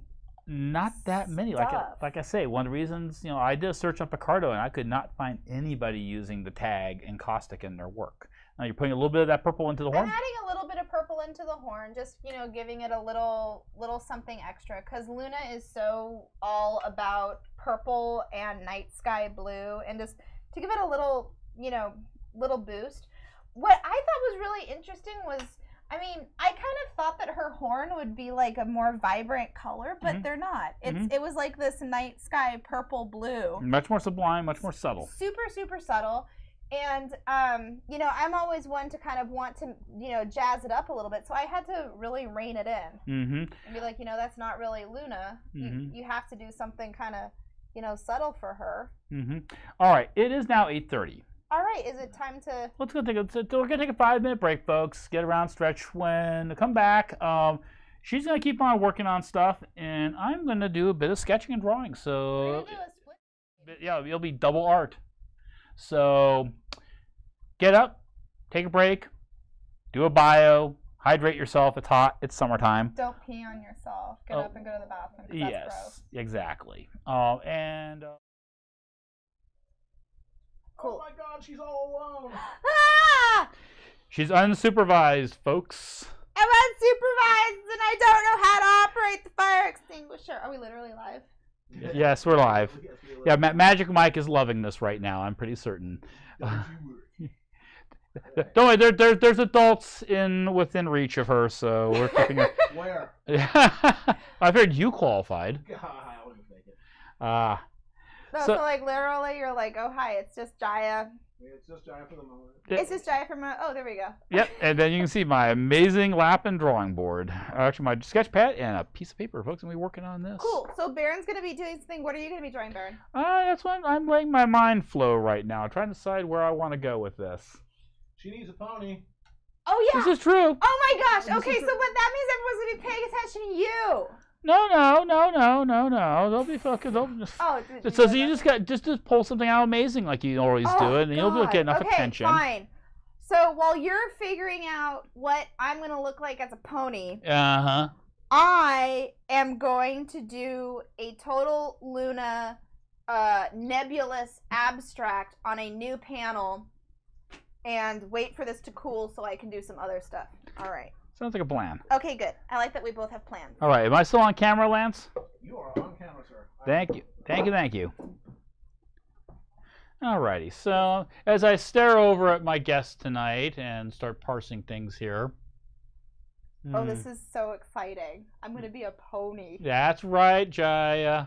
One of the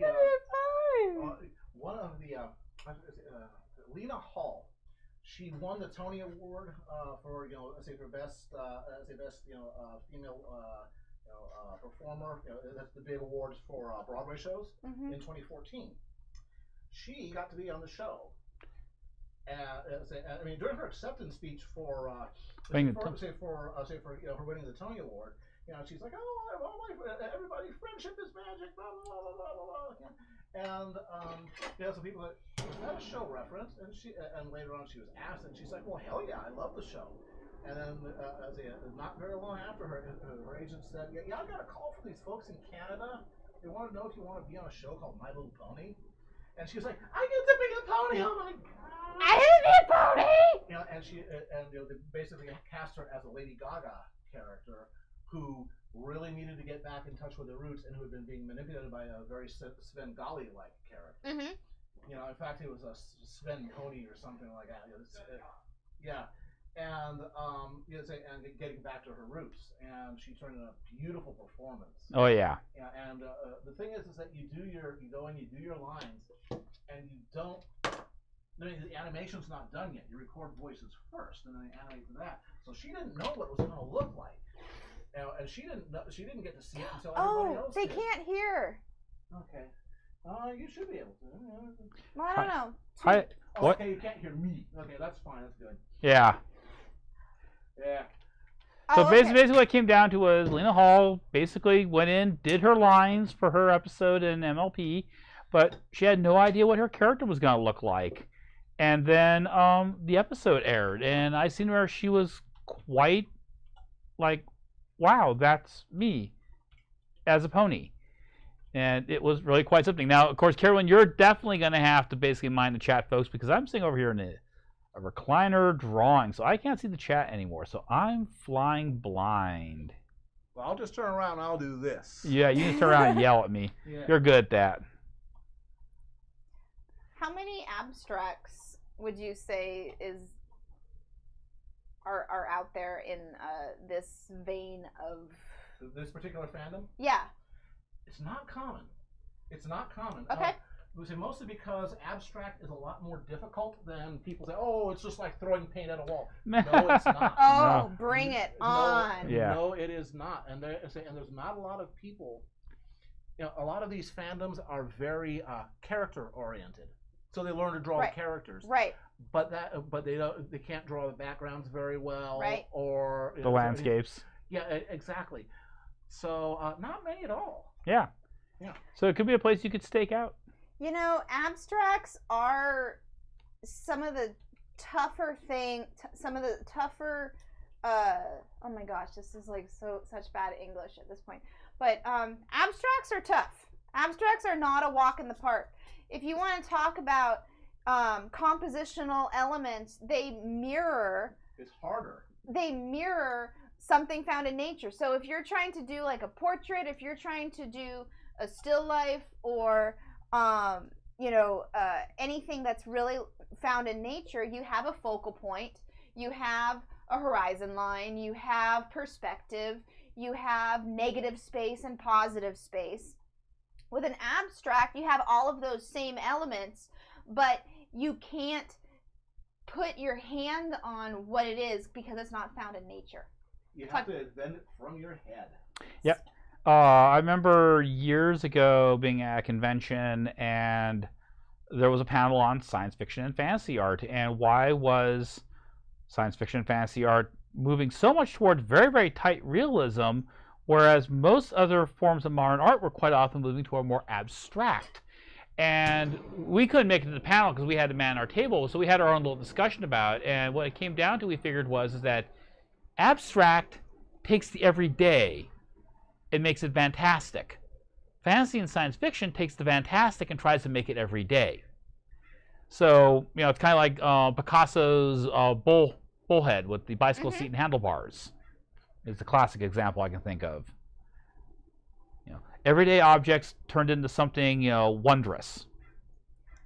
There's a difference between abstract art and non-representational art also. Mm-hmm. Abstract is an abstraction of something found in nature, whereas non-representational is something that's literally not found in nature. So if you're just looking at like cubist circles or squares, that's going to be more non-representational.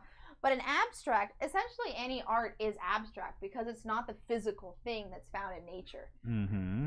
It's a spectrum. Abstract is really on a spectrum. And you can have abstract art that is semi-abstract. You can have very, very realistic art, but you tweak it just a little bit. So absolutely, abstract is, I would say, man, it's a toughie. Mm-hmm. And I have a couple of abstract classes that I do that help to harness these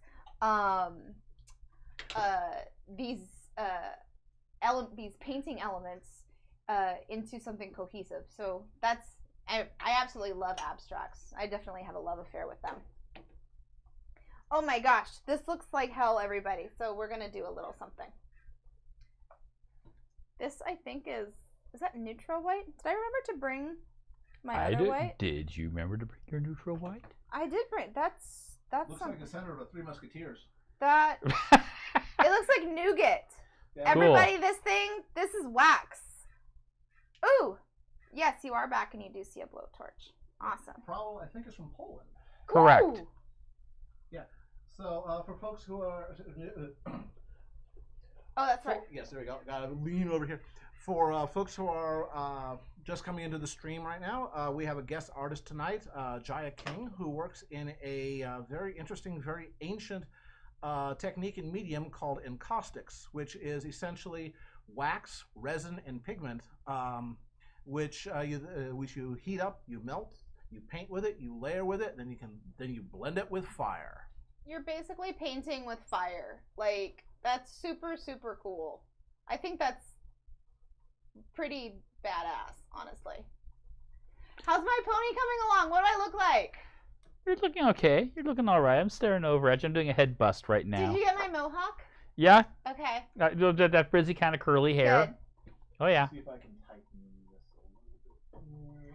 I don't know if you can zoom in on this anymore. Not, Okay. Yeah. That's okay. We'll have to do that towards the end. Okay. All right. There we go. Yeah, we're pushing these poor little webcams as far as they will go.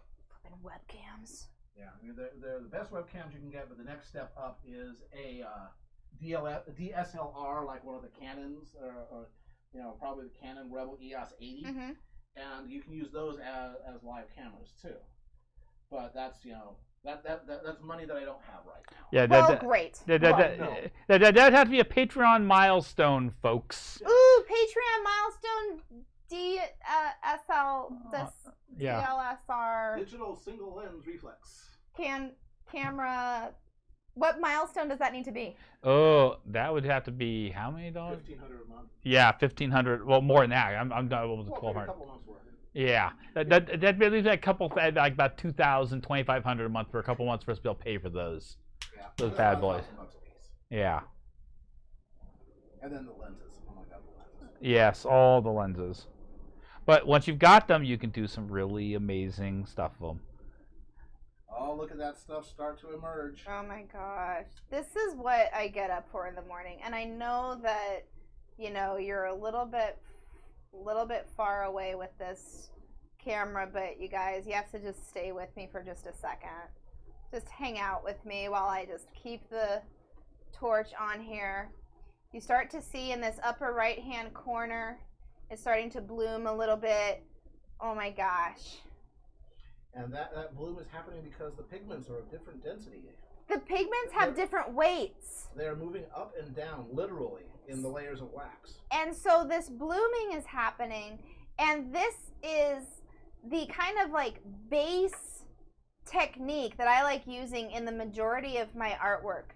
And I don't know if you guys have checked out my website, jayasart.com, but I've been working on a lot of horse paintings, and I like a certain amount of like what I like to call visual texture. So it's sort of like a busyness that underlies the subject matter and kind of creates this interesting, I don't know how to put it, but there's like this, it's like something that draws you in. Absolutely. And here's a question for you, Jaya. Sure, what's that? Well, my pictures, because I'm working with very, very thin layers of color, I mean, they're maybe, 64ths of an inch thick. On average, how thick, if you were to like somehow take like a little needle and go blink and stick it down in there and then pull it out and measure it where it went down to, how thick does one of your pictures end up being quite often? About 1/8 of an inch thick. Okay. Not too thick. It's actually pretty thin. I've done pieces that have been up to about 1/4 of an inch. But because in caustic, what's Spitfire? Cocoa Puffs. Someone wants me to look at Cocoa Puffs.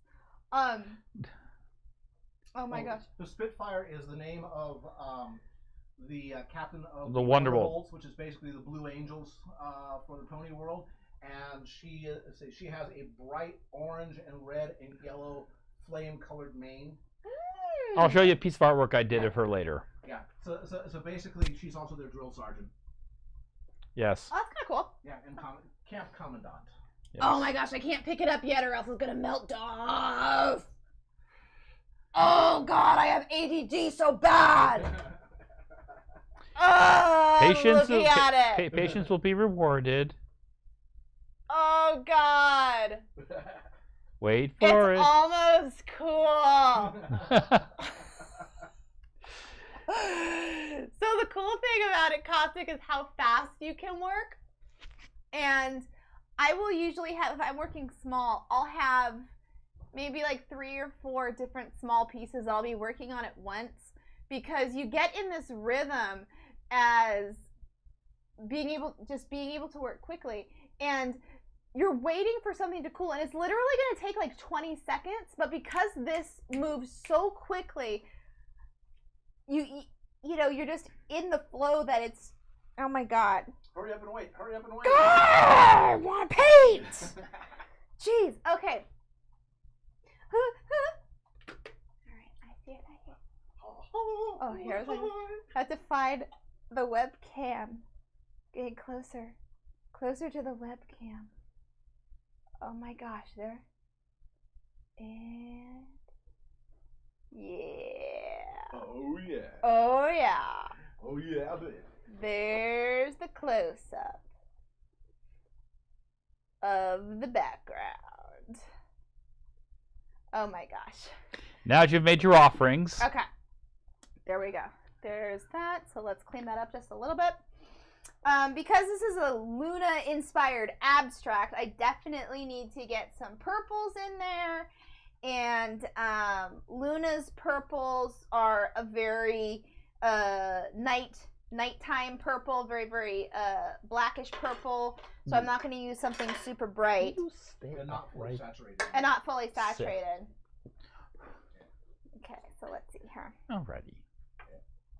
So this is, if we're talking abstract, and I kind of like that we're going in that direction, because a lot of this, you know, a lot of the art that you see out there, you're absolutely right. Like, you want to be able to do the character. You want to be able to get the likeness of the character, but backgrounds can be kind of tough. By practicing abstracts, you're kind of developing a compositional muscle, and oh, it's so tough to do this and talk at the same time because I'm like in the zone. And so you have to kind of consider, what do you block out? What do you bring out? And I'm going to start to take this to a little bit of a dark place right now by jumping into some of Luna's colors. So this is a purple and a black that's mixed together. And I want to still reveal some of that first layer that I put down. And I want to keep some spots that I think are kind of special, like how that wax blooms. And if there's something that looks a little bit, you know, too, you know, it's not too interesting, then I'll cover it up.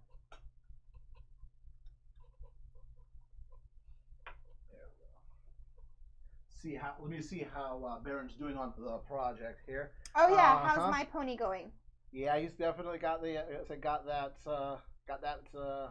mohawk going on. Oh, I want to see my mohawk. Oh, that's cool. Can I steal that for a second? You may steal this. Oh, I want to see my mohawk. Oh, it's awesome. Oh my god. Oh, that's so cool. I want to be a Pegasus. Yeah.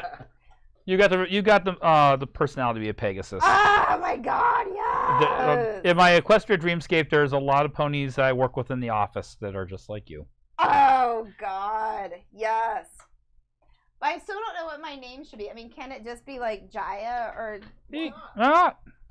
I mean, I had to change mine from Baron to Skybrush only because, one, I swapped bodies at one point, and two, Celeste did point out that there were actual nobles that had the title of Baron, and that would cause some confusion.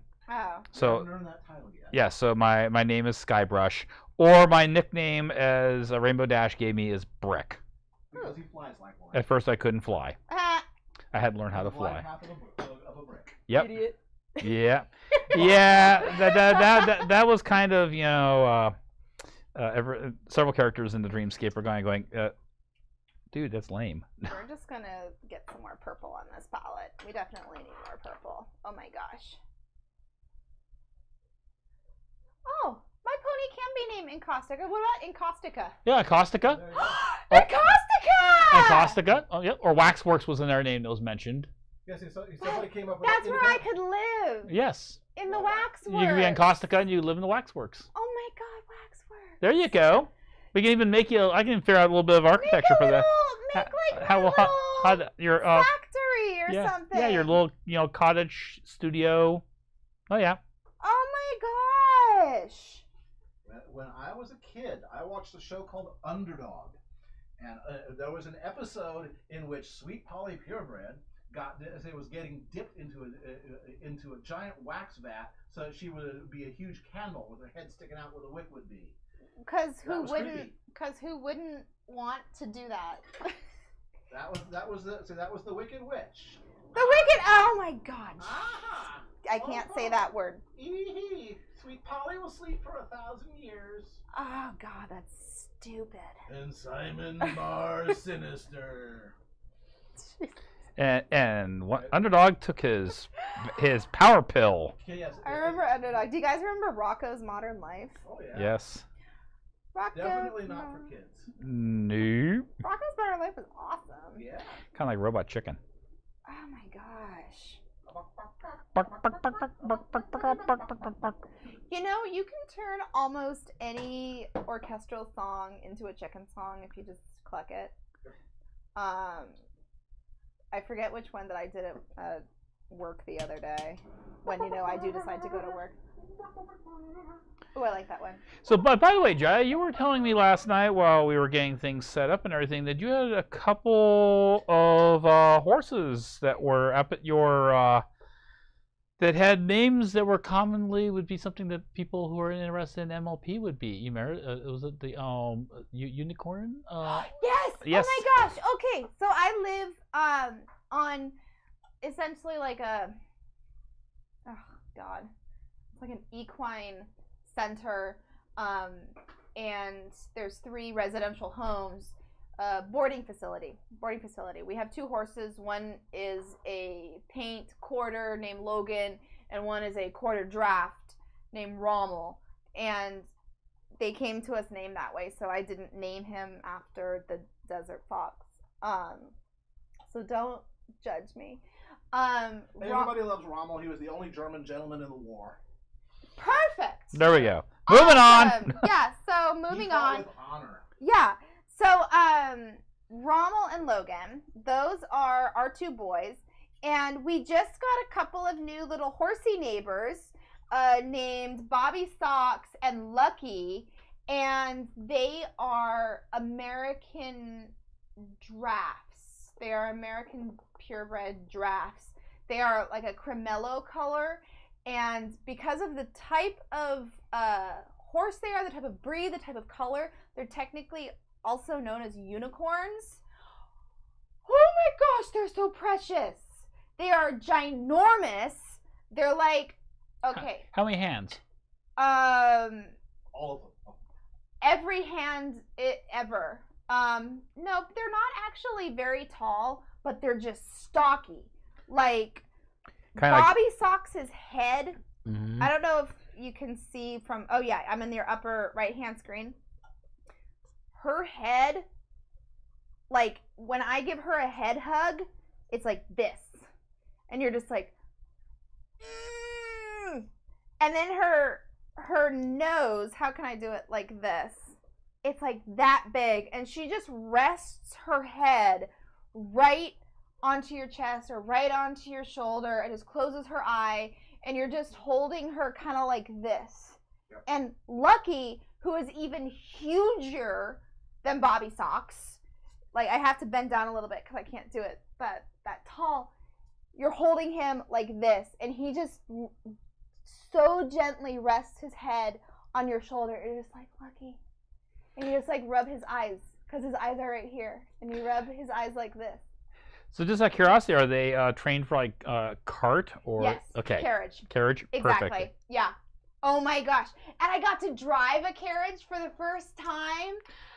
My wife is so jealous of you. Oh my God, Smudge, hi. She wants to learn how to do carriage driving so badly. Oh my gosh. So it was really just, like I wasn't, good at it or anything, but I just got to drive the carriage for the first time. By the way, I'm just adding some more purple here because Luna needs more purple. And the gal that owns the horses, or who's, I guess you could call her just fostering them for until they have to go back home. She just did a carriage show where she got 2nd place, and it was super cool. And you know what? I had no idea how flippin' involved this stuff was. Oh my Mhm. gosh. But it was so cool trying to drive. And the poor horse is just trying to listen to my cues. And I'm just like apologizing to the horse while driving.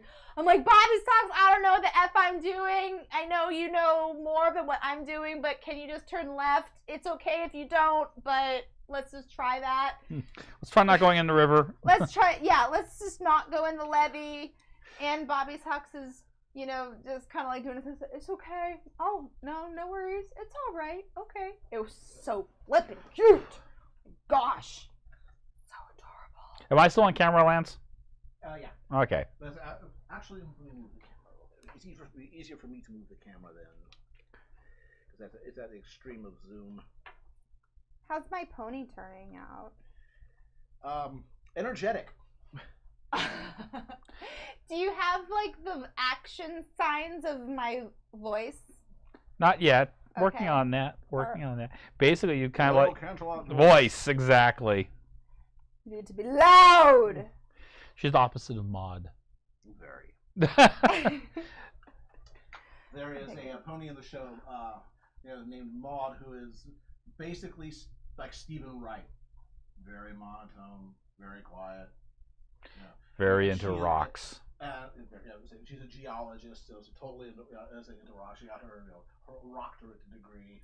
Doctorate degree? And she comes up with the best sarcastic one-liners in the show. And she has her pet boulder. Yep, she has a pet rock that she talks. And it'll be interesting because she'll put like a sandwich down next to by Boulder and we're talking, and the camera will just go away for a moment. The camera will go back. Boulder's still there, and the sandwich is gone. Nice. I have 2 pet chickens. Did you guys know that? You saw Ping and Pong? Pong and Hops. Oh, Pong and Hops? Pong and Hops. Hops is still around? Oh yeah, no. Pong is actually older than Hops. Okay, I thought Hops was older. No, Hops we got from our neighbor. Hops is doing just fine. Hops was the chicken that we, it had the miraculous Yes. saved from, death. Certain death. Certain death, yeah. And the barbecue. And yeah. Oh, don't get me started because I got a blowtorch. Yeah, there you go. See? Barbecue. Yeah, barbecue. But Hops is absolutely fine. Pong is a leghorn. I know you guys are absolutely loving this. What is this? Royal Canterlot's voice. Yes. Yes. Yes. Jaya has the Royal Canterlot voice. Yes. But yeah, Pong and Hops. Those are my chickens. They are my children. And you know what? You guys have things that you have. I have chickens. So there we go. Yeah. I'm really excited about how this little weird little abstract is turning out.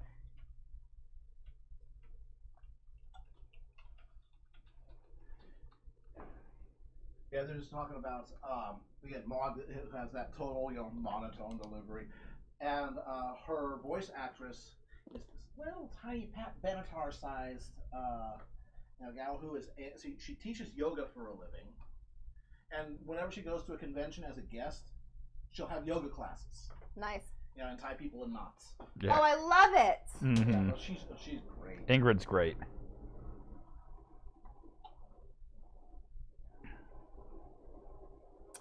Luna abstract, totally working out. I know that you can't really see it that well, but that's okay because it looks super good. And you guys totally didn't know that I could sing really well. See, this is some of the stuff when I worked at University Art that was just so amazing sometimes. It made working there a magical place. I am so good at singing. And it was amazing to watch Mike come around the corner and just kind of look at us and just walk back. Yes. Oh, what did I do? Oh my God, he just hangs his head. Poor Mike. Of which we should probably do our hourly promotional plug. Yes. University Art. University Art. University Art. This is where I get my encaustic supplies. I buy my R&F brand encaustic paint from University Art. I use my R&F brand paint encaustic medium, and by paint I mean encaustic medium because There you you go. know because I said it twice just so you really get the gist of it. But I grab all of my encaustic supplies from University Art. These panels, which are my favorite. Oh sweet lord, my favorite panels to work on are American Easel brand birch panels. When we get an order in the store of American Easel panels, I literally press my body to them. A big old hug. I press myself against them and just smell the delicious birchness of them. Birchness. That's a word I'm going to keep forever. You know what, Yeah. Lance? You know what you can keep forever? Okay, I'm gonna put this little guy away. Let's go back to It Luna. has been suggested. Yes, let's go with that. Awesome. How's my pony looking, Baron? Your pony's looking just fine. Did we decide that I'm Encaustica? Yes, you're in Caustica and you have a flaming honeycomb. That's right. You'll get this when you're done. You can take this home Oh my god, yes! as a memory for tonight. You can keep my painting too! Really? Yeah. Dude, you Sweet. had me on your flippin' show. Okay, sweet. Gosh. We'll hang it up in the studio. I'll take pictures of Yeah, it. absolutely.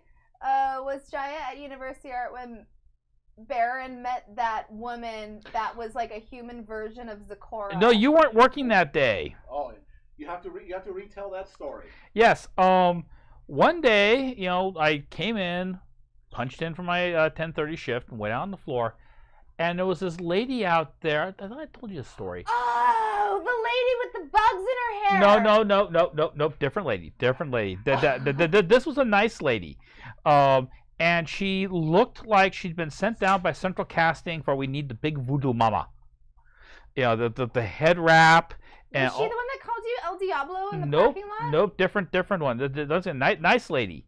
And she was kind of walking around. I didn't make a big deal about it because I'd just gotten into MLP fandom. I'm going, look, I'm already kind of the weird guy at the store. I don't have more people, Think Whoopi Goldberg. Yeah, think Whoopi Goldberg. Okay. And she was walking around, and she of course passed people in the aisle, and of course folks would quite often say, "Excuse me, good day," and she would reply back with comments like, "Rose in hand, a good day to you."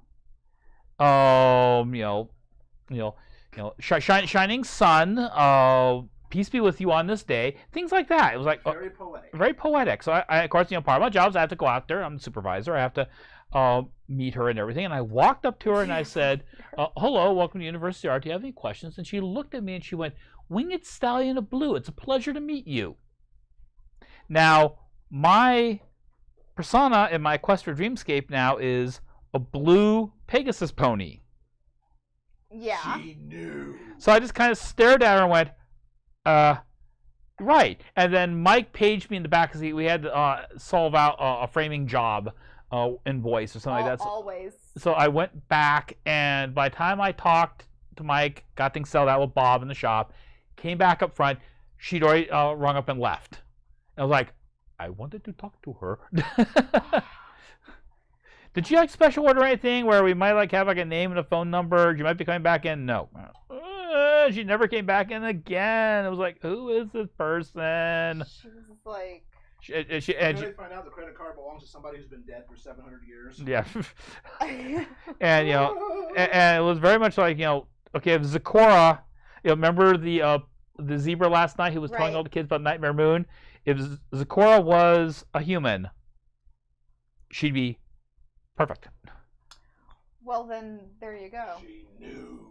I don't remember that I thought I told story. you that story. No, I remember the lady that came in the store and you went to help her and she had bugs in her hair. Yes, that was one of the less enjoyable days. I at remember university. that lady. And then I remember when you were taking out the trash and a lady came got out of her car and was walking across the parking lot and saw you and then screamed in your face, El Diablo. No, I hadn't even taken out the trash. I was trying to get to work. That was the day after Cinco de Mayo, and I had that lousy day, and I parked my car, and I'm trying to hold it. Okay, new day, put yesterday behind you, go forward, think positive, think rainbows. And I'm like stepping out of the car, and I get literally broadside by this lady. El Diablo! Gets in her car and tears out of the parking lot. And I'm all, what? I bathed. I wore deodorant. Oh my gosh. Why is the world being so mean to me? I remember that. Oh yeah, and yeah, there was one that had the bugs in her hair. There was the one evening. This is after because you went off home at 5:30. Came in who had the tinfoil hat. Oh, the lady with the tinfoil hat. Yes. That's precious. And we had Mr. Pythagoras' triangle. Do not give me PTSD on that framing Carbuncle. issue. Carbuncle's a nice word. We can say carbuncle on the air. Okay, let's just do a quick little be nice to your framer retail soapbox right now. Listen, folks. When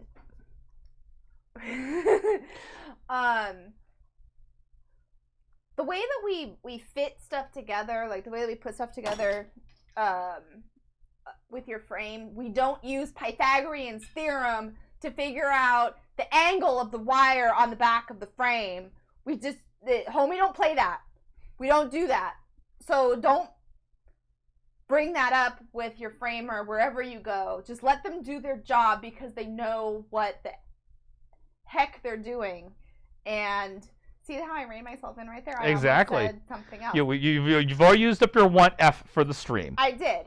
And so don't try and tell your framer how to do their job by how to hang the wire on the back of the frame so that you do not need to move the one nail in the wall. It's just easier if you don't do that. This is what happens when you let the framers do their job. Oh, yes! Yes. Okay. Yes, awesome. So Can't see it in great detail, but just let the framer do what they know how to do. Don't tell them how to mathematically equate how to put the stupid wire on the back of the stupid frame.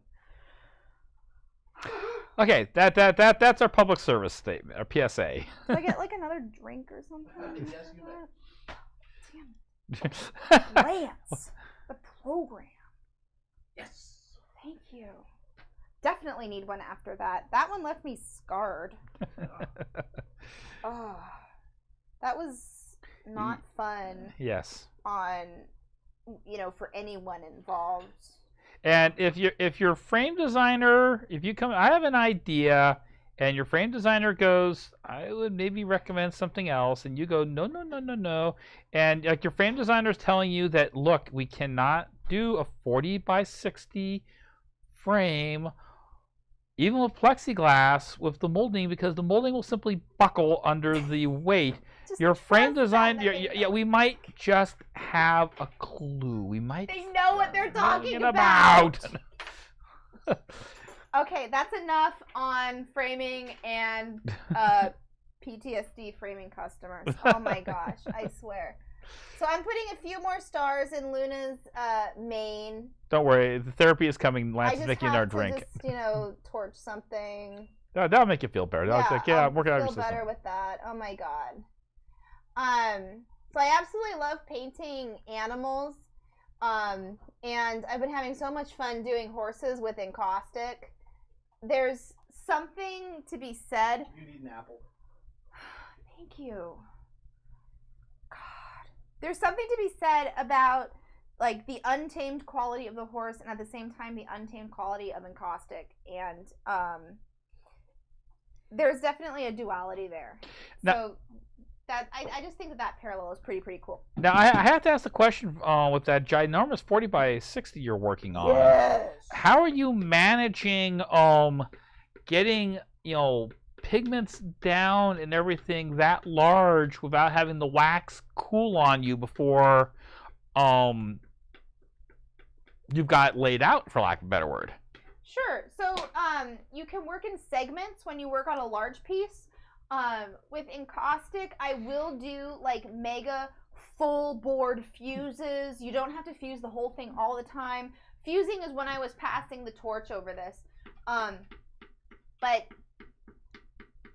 you're essentially working, once you get that really big fuse down and those first layers down, you know, you might just be working on a certain section or another. Okay. So you're sort of managing your piece. Mm-hmm. Sounds kind of like what I do, like when I'm working on a large piece. So I only do a blend in this area, so I only worry about that. Okay. Mm-hmm. Yeah, you're not always doing a blend on the whole flippin' thing. You're just working in one area or another. So you don't have to worry about fusing one part of the piece and not fusing the other area. You can just leave that be, and it's not like... Right, okay, yeah, okay. just fuse, you know, the area that you're working on. I'm having so much fun with her mane. I could, like, paint her mane for the rest of the night. I think that I'm going to just try and get her horn a little bit more on there. There we go. So since I can't see the chat, folks having a grand time? Well, let's see. People talk about, you know, why do you use certain type? Why do you use wires instead of the little comb thingies on the top? Because the frame will tear itself apart under its own weight, while the wire actually pulls the frame back together. Right, right. Yeah. If you have a very, very heavy piece and you just have sawtooth on the top, all the weight is on that top rung. Yeah. So you know that white wolf I have out there? Mhm. 40 pounds. Mhm. Yep. Yeah, you guys did that one. Mm-hmm. The other thing too is that the very opposite. If you have a piece that's really, really small, if you put a wire on it, it won't hang correct. Right. If you have an itty bitty piece, the wire will make it kind of like pooch away from the wall a little bit. Mm-hmm. Oh my gosh, I'm gonna make these stars like super cute. I'm gonna do a little itty bitty star.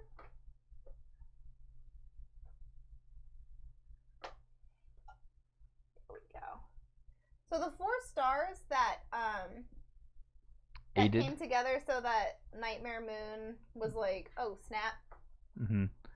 Like, are the stars pertinent to something, or is that just like prophecy backstory? It's kind of hard to tell, and they've been a little bit vague on some of this, because there's certain points where if you look at Oh, well, here we're still talking about framing. Yeah. Okay.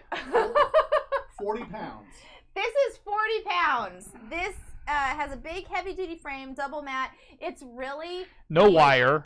This is one? glass. Yeah. Yeah. This is glass. So the glass is really what gives a framed piece a lot of weight. And that's why your framer is probably going to suggest plexiglass in some cases, and, you know, it makes sense. And then when you go super, super big, isn't it such a pretty piece? I totally remember when this came in. Yeah, that was the one that the old frame actually had worms in it. I remember that when you redid this. This was when we got that new line of frame. Oh my god, framing, Yep. God. Yeah, that's Larson Jewel Oneida, if I remember correctly. Onda. No. No. No, sorry, it wasn't. No, it wasn't Onda. Oh my god. Okay, we're not going to talk about frames, you guys. I'm sorry, that's a whole nother tangent. We're nerding. That's just like frame nerding out. That would be like, oh my god. Thanks, Lance. Thanks for helping me go back down that memory lane. Super helpful. Helping. How's my pony doing? I want to see it. Okay, when he comes back over here, I can pass it over to him, and you I can. want to see it. I want to see what I look like. You look awesome. I want to see what I look like.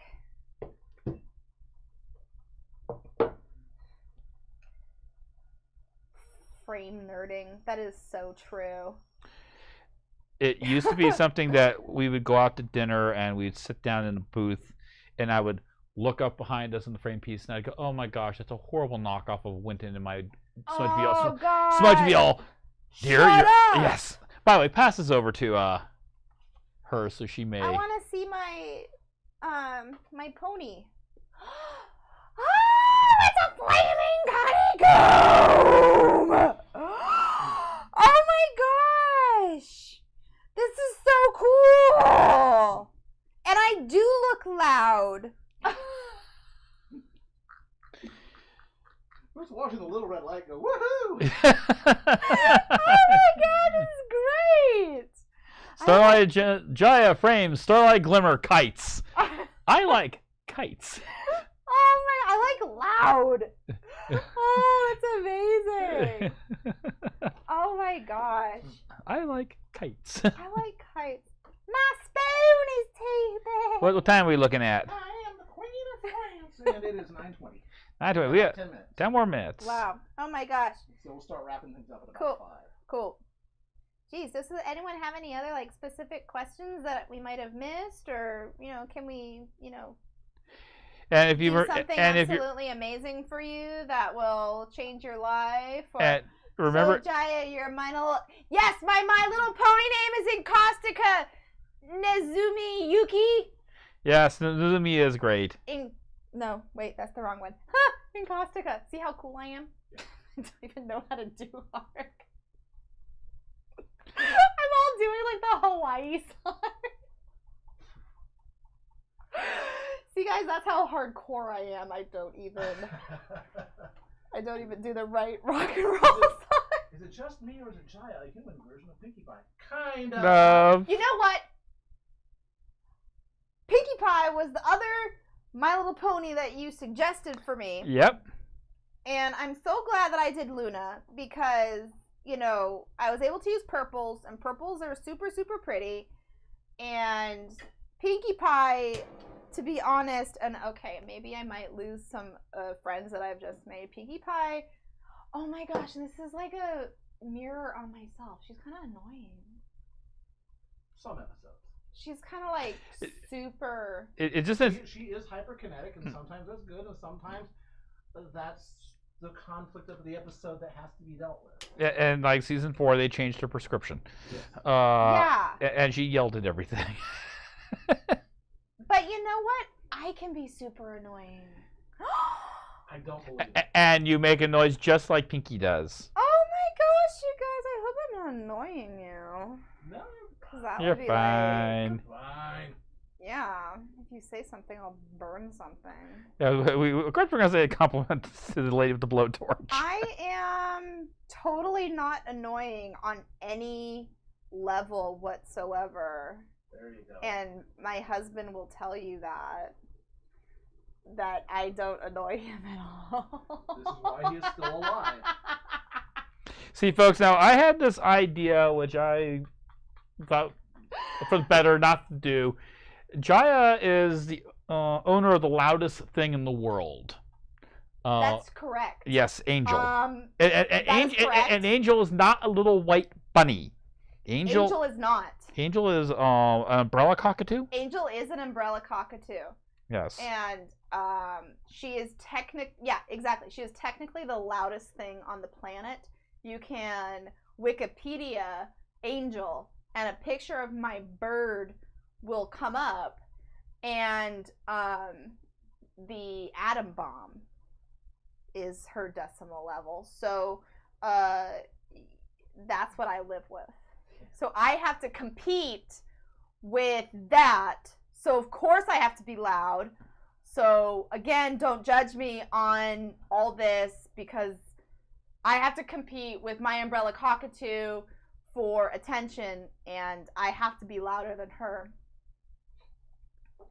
The end. The end of that story. Yes, that right there. I'm not gonna do it. I remember the one time you brought Angel into work. The one time. The one time. The one. The one time you introduced Angel to Napoleon. And that almost ended bad. You know what? That bird has stuck with me. Well, it was just the fact that Napoleon almost died of an aneurysm. That poor cockatoo. Little cockatiel. That cockatiel Napoleon. Okay, so once upon a time, my boss rescued a cockatiel underneath someone's car in the parking lot. And so he brought it into the store and kind of kept it by his desk, and Napoleon totally fell in love with our boss.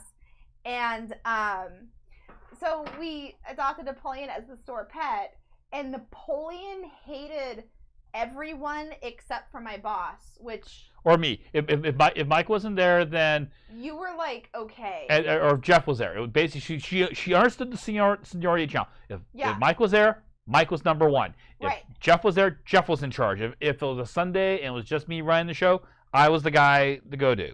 Yeah, and so Napoleon hissed and hated everyone else and squealed at you, and she even crapped on my friend's sandwich at work. Joanne. She even crapped on Joanne's sandwich. Oh, that's right. And so eventually one day came where Napoleon had to like just not be at work anymore because I don't know, whatever reason. So of course, you know, my best friend took her home and she was roommates with Joanne. So Joanne had to have Napoleon at home. That probably didn't help for domestic bliss. That was amazing. Oh my god. Well, this is kind of a cool dreamscape abstract in Luna colors. I'm going to add a little bit more purple to this just to kind of punch the Luna-ness of it, but I'm really jonesing about what this little abstract turned into. Yeah. That's kind And of cool. we're heading in toward the home stretch here. Home stretch! Oh my god, can't mess up now! And then food. Ooh, food, yeah. Oh, lasagna is cooling and will be, say, slightly less molten than your wax shortly. Ah, yes. Lasagna! So I did a color mixing class today. The classes that I teach are, I would say, fairly traditional, and they're in acrylic or they're in encaustic. And oh my gosh, everyone did so flippin' well in class. I was so proud of all of them. They're all so Doesn't that make you precious. feel great when you're like they get it? Oh my god, it was adorable. I absolutely love it. And what's super fun is my mom takes my classes, and so my mom was in my color mixing class. And this is, I think, the second go round that she had with color mixing. And what I love is like how much you get from not just like, you know, taking the class once, but when you come back around again, you have something kind of under your belt. Mm-hmm. And so you run into a whole new set of hurdles, of course. But my mom really got it. It was so awesome to just see her painting. And it's so funny because I've always been super supported by my parents in art for my entire life. And my parents made a promise when I was 2 years old that I would have artist quality art supplies in my paint box for my entire life. And I just have to say that I am very, very, very, very aware that not everyone has had this kind of support. Mm-hmm. Like, you know, to the max. This is something that I really, I don't take it for granted. And, you know, I wouldn't be here without what my parents have supported me. Yeah, it was the same with my dad. Really? My dad was very much, you know, at one point about 20 plus years ago, when I was, you know, really making a push to do freelance work and everything, he told me a story about he had done a race down in the Central Valley, and it was one of these cases, a small track, but a lot of real big names showed up for it. And after the race, he was, you know, in the locker room kind of getting, you know, changing into his, you know, regular clothes to leave. He got out of his driving suit. And Rick Mears, now that name may mean something to you. Rick Mears won some Indianapolis 500s. Rick came in and said, where were you? Where have you been? And my dad kind of looked at it and said, well, as far as this race goes, I was behind you trying to catch you. And Rick went, no, what I meant was, why haven't I seen you before? Why haven't I known of you? You know, if you had gotten, again, my dad kind of explained the story. He'd wanted to drive, and his dad talked him out of auto racing. And Rick said, you know, 20, 30 years ago, if you had stuck with it, you could have been on the starting grid at Indianapolis. And that really kind of hit my dad kind of hard because he let his dad say, no, do the sensible thing, go out, get a job, you know, wear a tie, you know, do all, you know, play by the script. And he let a thing he really, really loved pass him up. And he said that he deliberately decided that he was not going to be an obstacle for me pursuing a career in art. He said, you know, if you make it, congratulations. If you fail, at least you tried. Awesome. And so that Oh was my gosh, that's so cool. I didn't know that, Baron. Yeah, my dad basically, so the same way. That's why when I got accepted into Arts Center, even though I found out years later that we were really kind of struggling to make ends meet, he made absolutely certain that I was in the classes. I needed the materials I had, Great. and he drove me every day every Saturday for an hour plus to get me up to Pasadena in the morning, so I could take my classes and then drive me back an hour or so I could get the instruction he thought I needed. That's so huge. Yeah, I met Baron's dad a couple of times, and he was a really, really good guy. Mm-hmm. The kind of dad you want. Very, very cool. Oh my gosh. Mm-hmm. That's a trip. Yep. And, I feel like so, let me just kind of pull this up a little bit closer to you guys so you can see a little bit more. This is the abstract I'm working on. Luna inspired abstract. Oh my god. I'm trying to figure out the webcam, and there it is. I kind of like it.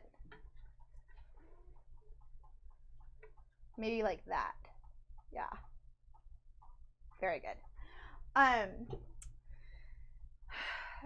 Yeah, having that support system, especially from a parent, it really, it's like you can't take that for granted. Yeah, I had my dad, and I had in high school one art instructor, Delisha Phillips, who also taught the yearbook and ran the yearbook staff. And Art Center offered back in the early 80s, each school district one tuition, basically scholarship, for a high school student to take classes on the weekend. One student in the entire district. And she went to bat for me, and she said she took a bunch of my work up and said, "Look, okay, you got all these there folks. Yeah, they can copy a photograph, make a great painting. Yep. He's not really finished, but he's doing entirely original work, and there's all this raw potential." And she was the one who convinced me I could do it. Wow. Go to art school, and then because it was a trimester, so 3 times a year she had to go to bat basically on her own time, go to the school board, make her presentation, explain why Baron should continue to get this funding. And that was the primary reason why I was able to go to Art Center. Only reason why I was able to go to Art Center, because even for the weekend classes, it was completely out of our budget, and you had to get qualified to get in anyways, because we had to go for a review every year. Even if you were doing great and you were getting good grades, if you weren't showing real growth, they'd say, well, we're not benefiting you from helping you, and you're not benefiting from our instruction, and there's someone else we could probably help. Thank you very much. You can't come back. Wow. So even if you're getting all A's, if you weren't growing, they wouldn't let you come back. So every year I had to go before the review board. And of course, the advantage I had was I was low man on the totem pole. I was the guy who sucked in all the classes. So I only had one direction I could go, and that was up. See, that's the secret to success. Yeah. That's right. It is not after 9:33. We're a little bit older. Okay. Oh my gosh, is that it? Yeah. Well, if you want to keep going, go for a little while longer. Yeah. We don't fold up the sidewalks at 9:30. Right. It just okay. Go until as long as you feel comfortable. Okay. I think that what I'm gonna do, I'm gonna take one more look at Luna, everybody, and. So give me a few more minutes to get final tweets here on Encaustica. Yeah, okay, yeah. So this is so Baron's working on Encaustica, which is the me pony. Your OC. My OC. OC? Original character. My original character! Oh my gosh, that's so cool! You're going to have your own OC. Oh my gosh, my own OC. This is going to be my own OC. This is my dance for my own OC. Check out my dance. It goes like this. Goes like this, my own OC. Swear to God. So stupid. That's it. You're cut off. I know. Only alcohol for you for the rest of the night. Awesome. There we go. So how's the chat going? Just fine. People are talking about like episodes or whatever. There was an episode during which Rainbow Dash. That's the one of the Rainbow main. Right. I know who Rainbow Dash is. I saw the episode you showed me yesterday. Yeah, we just threw your pop quiz. Yeah. Yeah. It turns out that her parents are the hyper supportive type. I mean, like over the top to the point where. It was embarrassing Rainbow Dash just to be around them because she knew that they would trigger every time. like you said, I love my parents very much, but we have a history. There's a reason I didn't tell them, And when her parents found out, of course, they were crushed. And then everybody else, she got read the riot act by somebody who everybody suspects is an orphan, though they haven't actually said so in the show, and said, you don't understand or appreciate them because you've always had them there. And the character said, I don't have parents like that. You need to realize, and Rainbow Dash did, because that's what happens on this show. And as I said, of course, happy ending.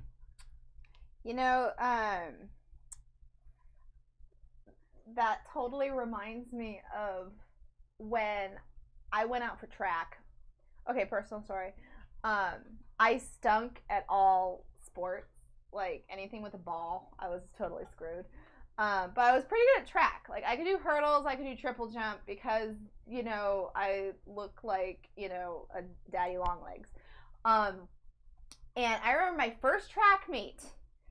I was running the hurdles, and I was in the lead in the race.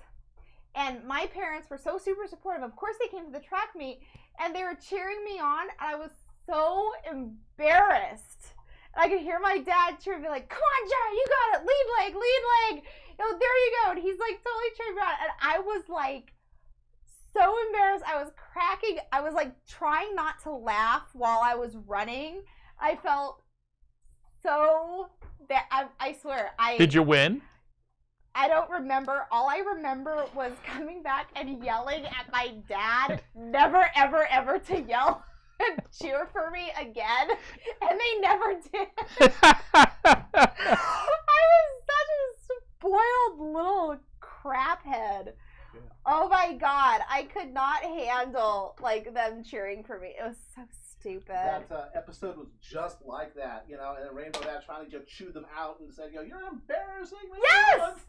And it's like, you can't do hurdles while you're laughing. Yeah, and again dressed her parents down, and her parents were like, "You're always best at everything, including best chewing out of your parents ever." Yeah. Our hearts are really breaking. Yeah, but you did that so well. Yeah. And of course, Rainbow Dash felt like shit. Oh God. Yeah, exactly. Yeah, and oh God, my poor dad and my mom just had to deal with me my whole life. God. Ooh, these stars are starting to look kind of cool. They are. Oh, thank goodness. They're kind of freaking me out. Ooh, crap. I'll have to fix that. Shut up. Good feeling gone. Shut up. Oh my gosh. Okay, so this, this page. Erase, Control Z, yeah, Control Z. That's your Control Z. This is my Control Z. Oh my God. Could have been a disaster. Oh my gosh. Okay, cool. Yeah, I think that this is going to be really good. If I work this, it's going to be so incredibly overworked. And that's one thing. Half of it is knowing when to say, I'm done. Yep. Yeah, this is so borderline overworked right now that I think you're just about there. Yeah, I really just have to give this to Baron. And that's part of the thing too about art is that knowing that, okay, I need to stop. The piece is done.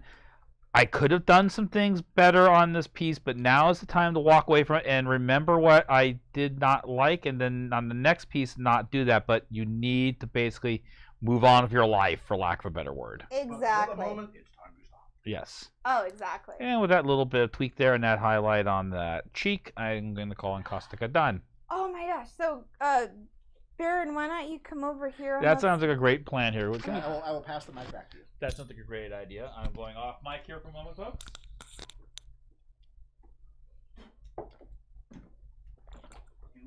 We could hold up our stuff together. Exactly. I'll change over the camera in just a moment. Oh, okay. Oh, we didn't have to use this. This is great. I'll put that. Save money, yeah. Yeah, and Oh my God, I love it! Carradwin's homeowners insurance is very, very grateful. Probably can't see very much from here, so. Yeah. same size. Look what you guys did. We Did you made look at art. it? We did it. We Did you did. look at it? I made an art. Look at it. Mm-hmm. Very good. Very nice. Awesome. Oh my gosh. So Baron, thank you so much for having me on your show. It was an honor. I am so addicted to this now. This is so super cool. Next time you're down this neck of the woods, we'll Yeah. have to set something up again. We'll figure something out. I mean, I don't know if you guys want to see me do anything again. Mm-hmm. Yeah. I think we'll have you back. I think we will. I think we I don't will. Now, folks, know. you guys have seen her links to jayaarts.com. You guys all have homework now, and your homework is to go to jayaarts.com and hassle her till she finally gets her Patreon, until she finally gets her deviant art.